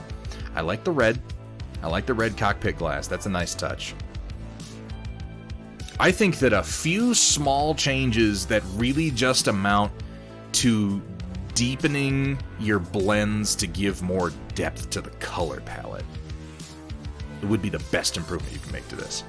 The green shoulder pads under the yellow ridge, maybe a little oversaturated. Yeah, a little bit. A little bit. So that's all I'm going to say, Gear Falcon. This is a good paint job. If you stopped right here, this is a fucking great looking Jade Falcon. If you want to push it further, I would blend in some deeper shadows to your larger, more saturated panels just to give the overall mini some more depth. Weathering could help too, if you feel like it. But if you don't like this, pull your head out of your ass, because you honestly did a great job on this mini. I love these colors. I like the layers. Really nicely done. Everything is very clearly defined. Well done. Alright, coming down. Here we have from Chaotic Harmony. Have yet to actually finish this guy, but have a work in progress for the Storm. Oh, it's tiny legs. We're finally painting tiny legs.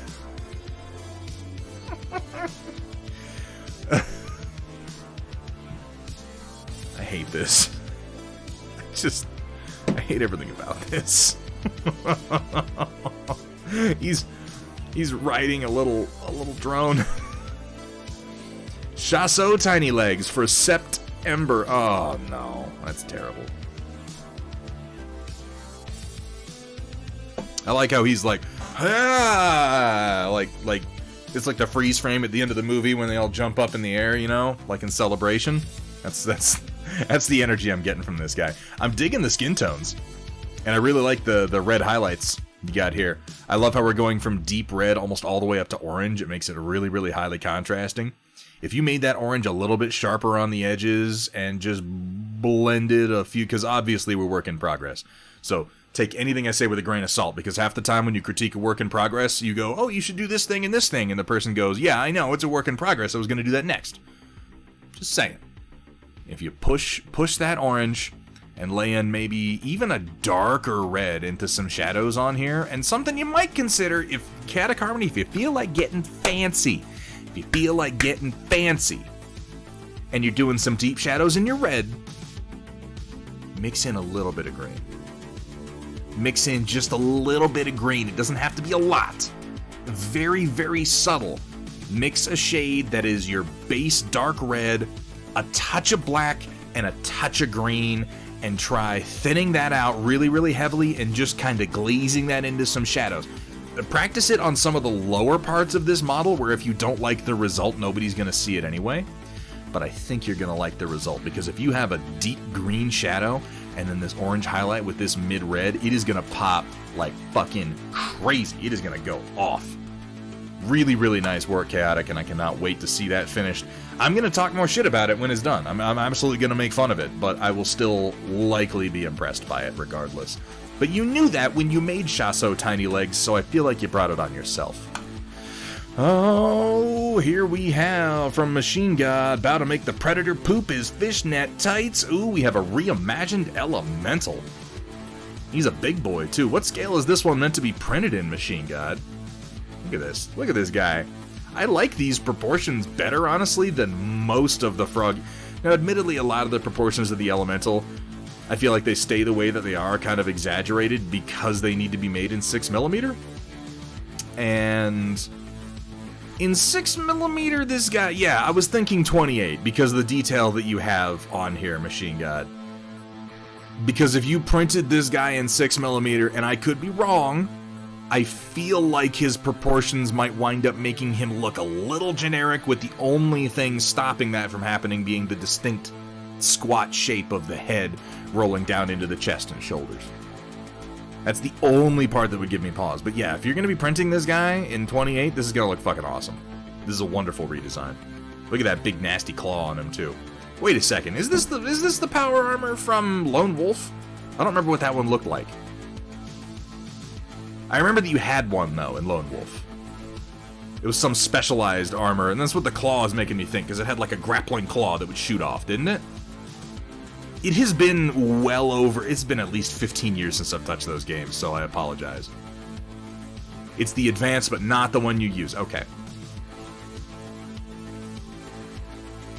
Like I said, it's been about 15 years, so my memory of that is very fuzzy. Really, really nice model. Great render on this, Machine God. Please feel free to post a link to your Patreon, by the way, guys. He has a Patreon where he releases all of these fucking models, and they all print just beautifully. Just beautifully. Thank you for sharing, Machine God. Here we have from Cyber Knight, our very own Metalcore Collectibles. Working some more on the oxen. Might be done with the tractors, but still got more trailers to work on. Sometimes you need to move a lot of fluids around. Don't I know it. Maybe it's coolant, maybe it's water. Whatever it may be, the oxen will get it there. Still work in progress, but liking the basics here so far. I like the dual tank. The dual tank is a good choice considering the sheer width of the oxen. Simple, straightforward. I like it. I particularly like that you've included the little extendable legs, because when you disconnect the trailer from the cab, they always have these little legs so that, you know, obviously the trailer can actually stand on its own. But weirdly, this is something that gets forgotten in a lot of printable models, I think mostly because we're not making real trucks. And this is a design aesthetic that I appreciate from Cybran, and this is something that I try to do myself, is we unnecessarily, and it is unnecessary, we unnecessarily consider the actual mechanics of what it is we're making. Like, where does the guy sit? Where are the doors? How do you move around inside? When I'm making buildings, I'm like, where's the air conditioning? Where are the vents? Where are the elevators? This is shit that doesn't matter, and you don't have to think about it at all, but it definitely appeals. It definitely appeals to a certain crowd, and we are apparently in that crowd. I love how functional this whole unit looks. Remember treasures of the forgotten past. You make me want to work on my industrial terrain for Trinity City more. Well, you know, here's the core of it too, Kursala, and this is something that's definitely true of me. I think it's true of Cybran. I don't just make things to sell. Like, I sell things, yes, but I'm genuinely not just making things to sell them. I'm making things because I want them. And these are the details that I like in my models. I like them to make sense. I like to be able to look at them and see how I would use them, how I would move around them. Will the tanks have internal bafflers? Yeah, I assume that they will have a fully functioning interior so you can fill them with liquid. Like, you can print this out at 200%. You can fill it with Mountain Dew. You know, you could roll it across the table. Refill some drinks. You could use it to store excess resin and then dump it into the reservoir on your Mars, you know? They can hold 3 drops of fluid.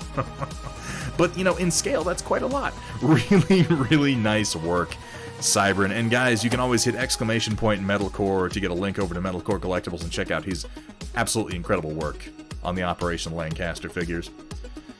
Gerard Butler ain't got shit on this ghost. Here we have another one from Machine God. Ooh, look at this guy. Oh, he's got an ugly little face on him, doesn't he? Wait, what the heck is this? Is this a ghost? I don't recognize this one, like, at all. Phantom. Oh, that explains it. I like the way the torso is built. I like these sort of angled out sharp plates that the shoulders turn into. It gives it a very unique profile. It's not one that I'm terribly familiar with otherwise, though.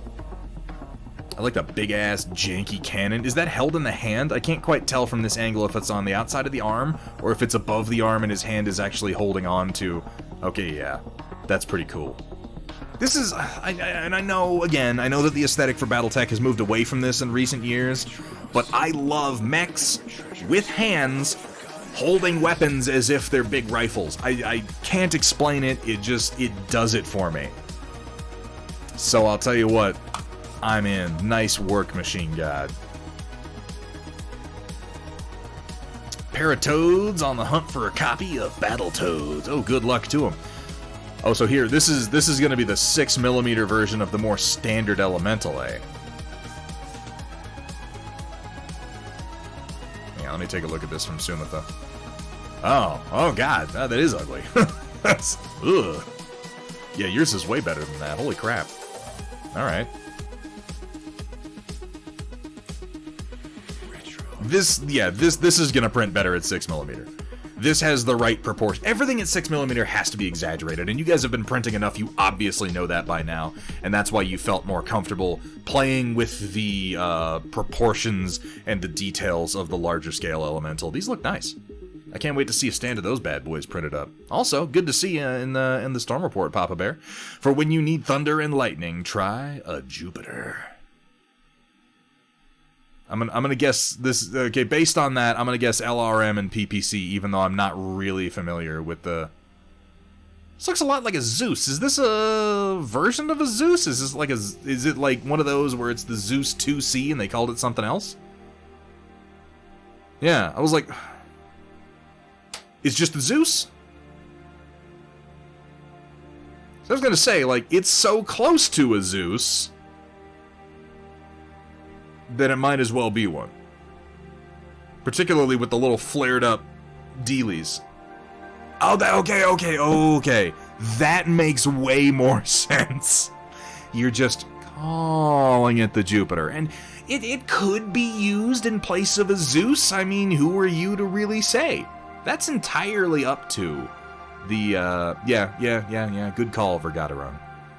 After all, the Romans did steal basically their entire pantheon from other cultures, and they bastardized everything that the Greeks did. Good call. So close to a Zeus, it might as well be one in every possible case. Well, damn good work on this. I mean, hey, it's close enough that I saw the name and I went, wait a second, but it looks like the other one, so I guess that's mission accomplished, right? Like, what greater compliment could there be? I like the little targeting module on top of the big old fisty LRM. Nice work on this one. Looking forward to seeing a print of that bad boy. Here we have from Roland. This is a Horned Owl / Peregrine from the new Kickstarter. Converted and modified by Wunji Lao. He's done some good work. He's done a lot of really good conversion. Oh, it's just he made it into a Zaku. He should just make his own minis at this point. Honestly, he basically creates his own minis out of pieces of smaller ones. Took the Zeus X winglets, yeah, these guys, which would have normally been kind of out here, and then the cowl, which, yeah, would have been up and kind of around the head, and just made them into one. That was what was throwing me off, I think. I like it, though. Really nice work. What is there to say about this except that it's fucking awesome? Wunji Lao is one of those modeler painters that I'm just like, I see his work, and every single time I think, I wish I would have thought of that. It's true, though. He has a great fucking eye. Lovely, lovely work. Thank you for sharing this with us, Roland. Thank you for bringing it to our attention. I guess he would have added the shoulder spike. The heat hawk he obviously added. Added the fouled skirt plates, changed the head. Not too much, but changed it. I think he knocked off some of the little extraneous details and dug the eye in deeper. The weapon is an addition, and then obviously this piece to give it that Zaku shield arm. Really, really cool. Really, really cool. I'm gonna have to go look at the Horned Owl again. The new model of it. Alright, coming down a little bit more, here we have from Unexpected. Think I'm calling her done till I get a proper plinth for her. Thanatos in oils and hand-mixed metallics. So we've seen pieces of this one before, but seeing the completed figure is nice. God, that copper. The fact that your copper and your brass are so distinct is something that I love. It's really easy to just get lost in yellows when it comes to metallics. And not really nail the type of metal that you're going for, but I can distinctly tell that one of these is brass, and the other is a copper or a bronze. It has that deep red to it. If you were to weather it, then the color of the oxidization would differentiate it further. But it's definitely coming across as either copper or bronze. Loving the blending. The skin tones are fantastic. Eyes are haunting. I love the vibrant sets of colors used for the feathers here. Makes everything really distinct and visually interesting. I like how many of these colors are then reflected and kind of balanced out by colors in the primary mini. This is lovely work. This is absolutely lovely work, Pun Expected. And I'll be very interested to see what you wind up doing with a plinth. I want to see this one finished and based and get me a nice, just a perfect photo in front of like a nice deep black background so you get that kind of void effect and we can really focus on all the details of the figure. Yes. I also want more angles. As Kursala says, I definitely want more angles on this one. Fantastic work, Pun Expected. And always good to see more oil painting in the report. Here we have from Azri, still in the hot garbage stage as I need to drill holes in the cloud tiles before I paint them. Boats are here for reference. Argonaut screaming "Arr!" as he ripped cords down the line using an anchor. Love the effect, but don't know if I like that he's based. But limited options. A homeboy here. I mean, okay. Outside of taking an Argonaut figure and intentionally not basing him and having, like, this is just where he lives from now on, outside of sacrificing a whole model to that effect, what else are you gonna do? In theory, you could magnetize him to his base. And then you could remove him from his base and hang him from that for display purposes and then click him back down to it. You'd only have to do one model. It does seem like a lot of work, though. I feel like if I were doing this and I wanted to have this effect for display purposes, I would probably just take a model, except that I'm not going to play with it, and modify its feet and just have this be where it lives. Attach it permanently, you know?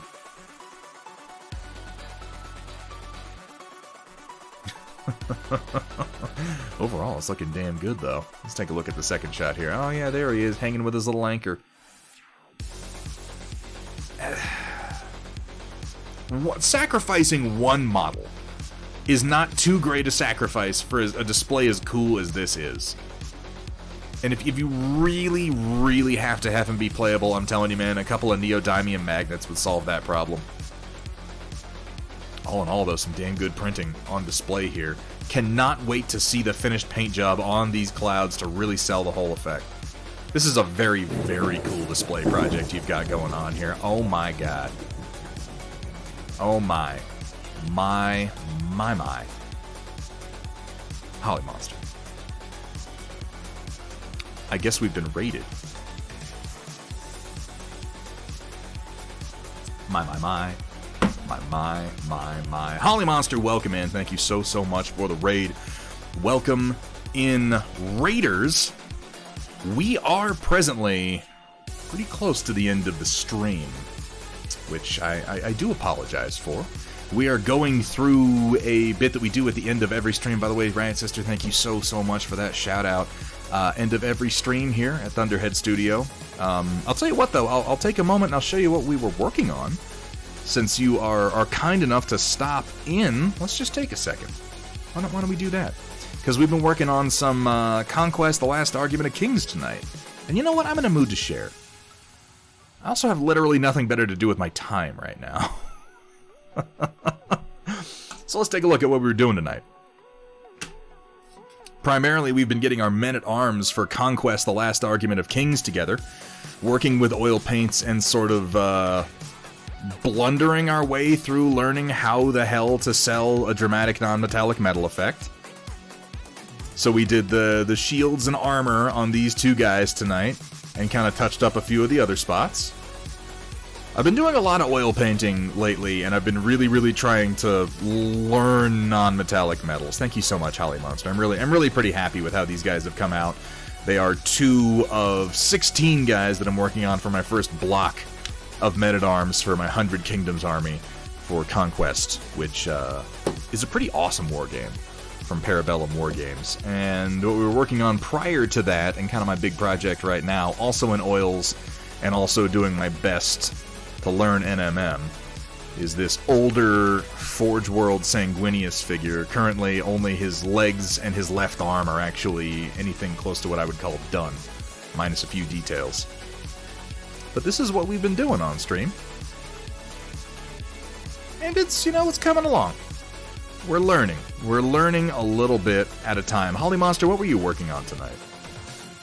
I didn't get a chance to stop over before I went on.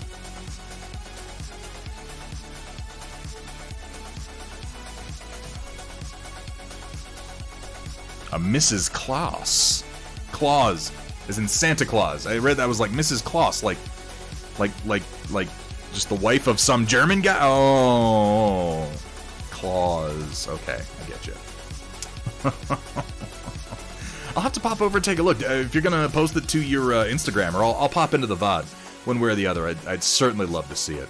But right now, at the end of every single stream, we do an art review here at Thunderhead Studio called The Storm Report, where people are able to post pictures to our Discord, and we go through and we do a little bit of review and commentary.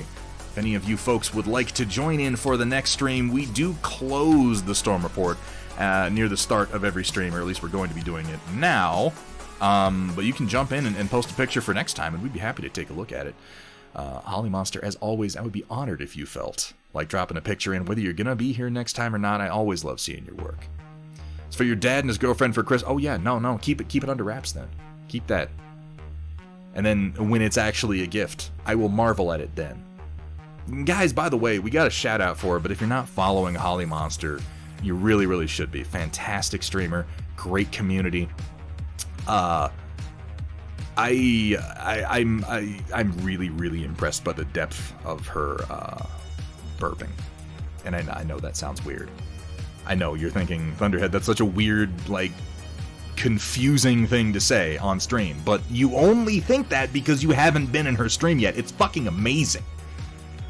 I feel like I'm a little bit less of a man when she does it. I don't know what else to tell you. Secret painting projects. Oh my.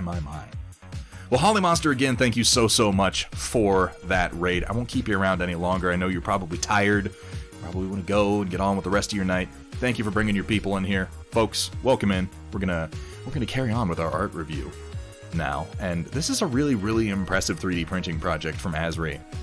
And as I was saying, when you all rolled in, Asri, I cannot wait to see these actual cloud tiles get printed and some nice photography get done of this whole set. These Arcanauts are gonna look fucking amazing. Holly Monster, you have a great night, and thank you again for coming in. Here we have from Boobies McGiggleshits.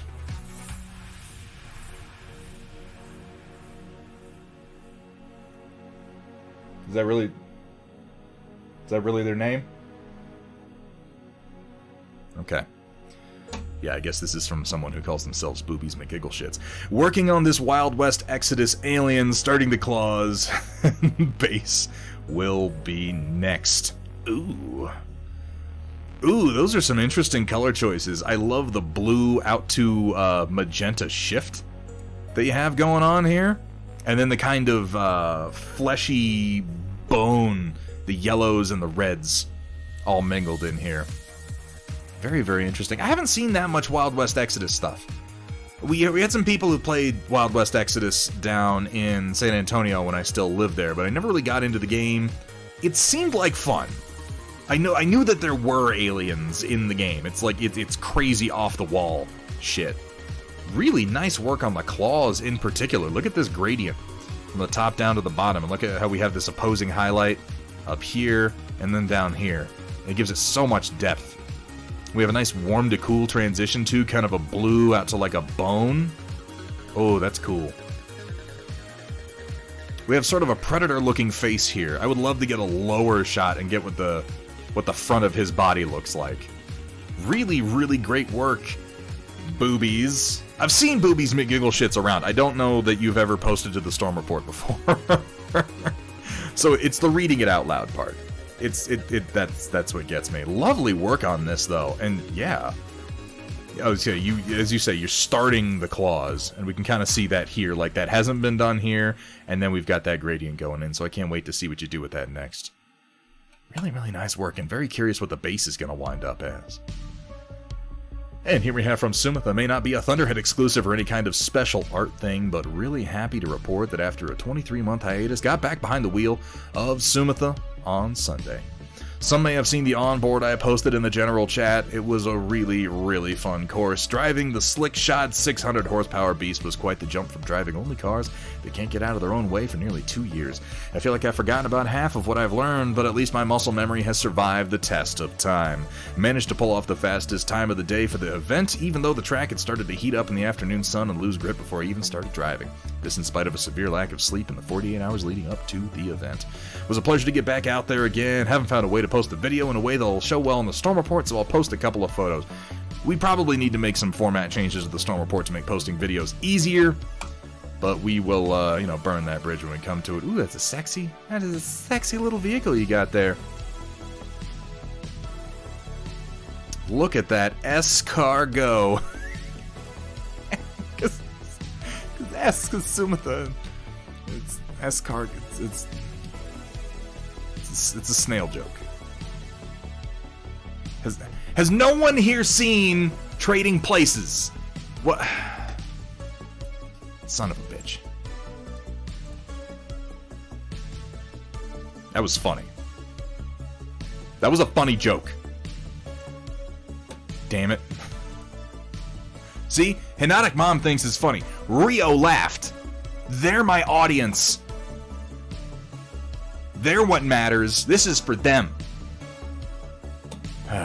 Okay. Oh, I'm gonna have to check out that video, Sumitha. I hadn't had a chance to watch it yet, though I saw that it got posted. And it's a sexy little something. Of course, you know me. I look at cars and I go, well, that sure does have 4 wheels and presumably an engine. I know I'm impressed. But after talking to you just a little bit, and I might yet take you up on that offer that you made while we were having lunch. I don't know. We'll see. We'll see, Sumitha. I get scared when I go too fast. Here we have from Chaotic Harmony, finally finished the base of my dude with Kursala's basing stuffs. Twitch recommended this stream. What's this about? Phaedros X. Welcome in. I don't know. What do we do? Chat, what the fuck is this stream about? I feel like I spend a lot of time complaining about popular things on television and in movies, but that's like most content. Oh yeah, we paint minis. Oh, I should have thought of that. Shit. Yeah, we do. We paint a whole lot of minis. We primarily paint miniatures and do 3D sculpting to then 3D print more miniatures. It's like the snake eating its own tail. You know, it's the Ouroboros of tiny plastic spacemen.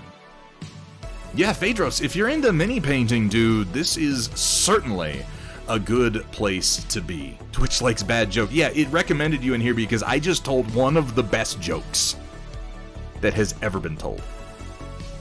It was so good that I think I lost like 6 followers. Working on some Star Wars Legion. Fuck yeah, man. We don't get a lot of Star Wars Legion in here. I've done some sculpts myself for Star Wars Legion. I did Imperial security droids from Star Wars Rebels. I did a couple different sculpts of Chopper. I've got a good number of Legion figures I've done myself. I haven't played it in a good long time. I have the Star Wars Celebration exclusive Vader. I'm looking at him right now up there. And I have the exclusive Luke figure in his get-up from Revenge of the Empire? That's not a movie. The Empire Strikes Back. Oh my god. And I'm going to be getting to painting those on stream before too terribly long. I have the starter box, but I don't think I've opened it yet. The Clone Wars starter box is really nice, Pixel Gent. Thank you so much for the follow, Phaedros. Yeah, if you're into mini painting, dude, this is definitely the place to be. If you'd like to share some of your work, we absolutely welcome it. Right now, Phaedros, we are in the final stage of the stream. We do this every single stream. This is a segment we call the Storm Report, where we do an art review. After I'm done painting for the night, we do an art review from the community. And if you'd like to have your work shown, if you'd like some feedback, or if you'd just like to show off, you can pop over onto the Discord, and we close the Storm Report. We're going to be closing it at the start of every stream. So you will have between when the channel gets reset after this stream and the next stream starts on Thursday to post any picture you like. We're limiting them to 1 entry per person with some exceptions. If you want to do multiple photos, you can do like Chaotic did here and kind of work them together into a collage. If you'd like advice, we're happy to give it. If you just want to show off, you're like, hey, I did this thing and it's awesome, we're happy to just take a look, man. But it's good. It's good to share your work, particularly if you're newer to the hobby. So if you feel like doing that, please feel free. We are, yeah, and I should let people know, we are making a few changes to the Storm Report. Most notably, it is going to be 1 entry per person. From this point on, there will be some exceptions to that. We're going to make it possible to purchase additional slots in a Storm Report. We're thinking through the spending of channel points. We'll give more details on that as we get it nailed down.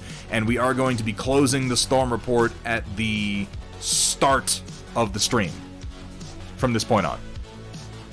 Yeah. But, you know, as long as you have your entry in before the next stream starts, that's what we're doing. This is really fucking cool, by the way, Chaotic Harmony. The super dramatic John Woo leaping back pose with the green stuffed... Because this is green stuff work that you did, isn't it? The scarf? Yeah, Phaedros, like, this painter here, Chaotic Harmony, a year and a half ago, was it now, Chaotic? You were painting models with fucking Walmart craft paint, you maniac. But we've done what we can now for Chaotic, and he has advanced. He has come a long way, and now he is doing. Yeah, okay. Kursala is right, and I apologize. It's not gonna be the start of the stream. I always do my little intro at the start of the stream where I drink my mug of coffee and we talk for a few minutes. After that's when it's gonna close. So you'll have the first little bit of the stream to post. We'll post more details on the Discord so that you guys know what you're getting into. This is some really good green stuff work, Chaotic. This is better green stuff work than I have done in the context of doing cloth specifically.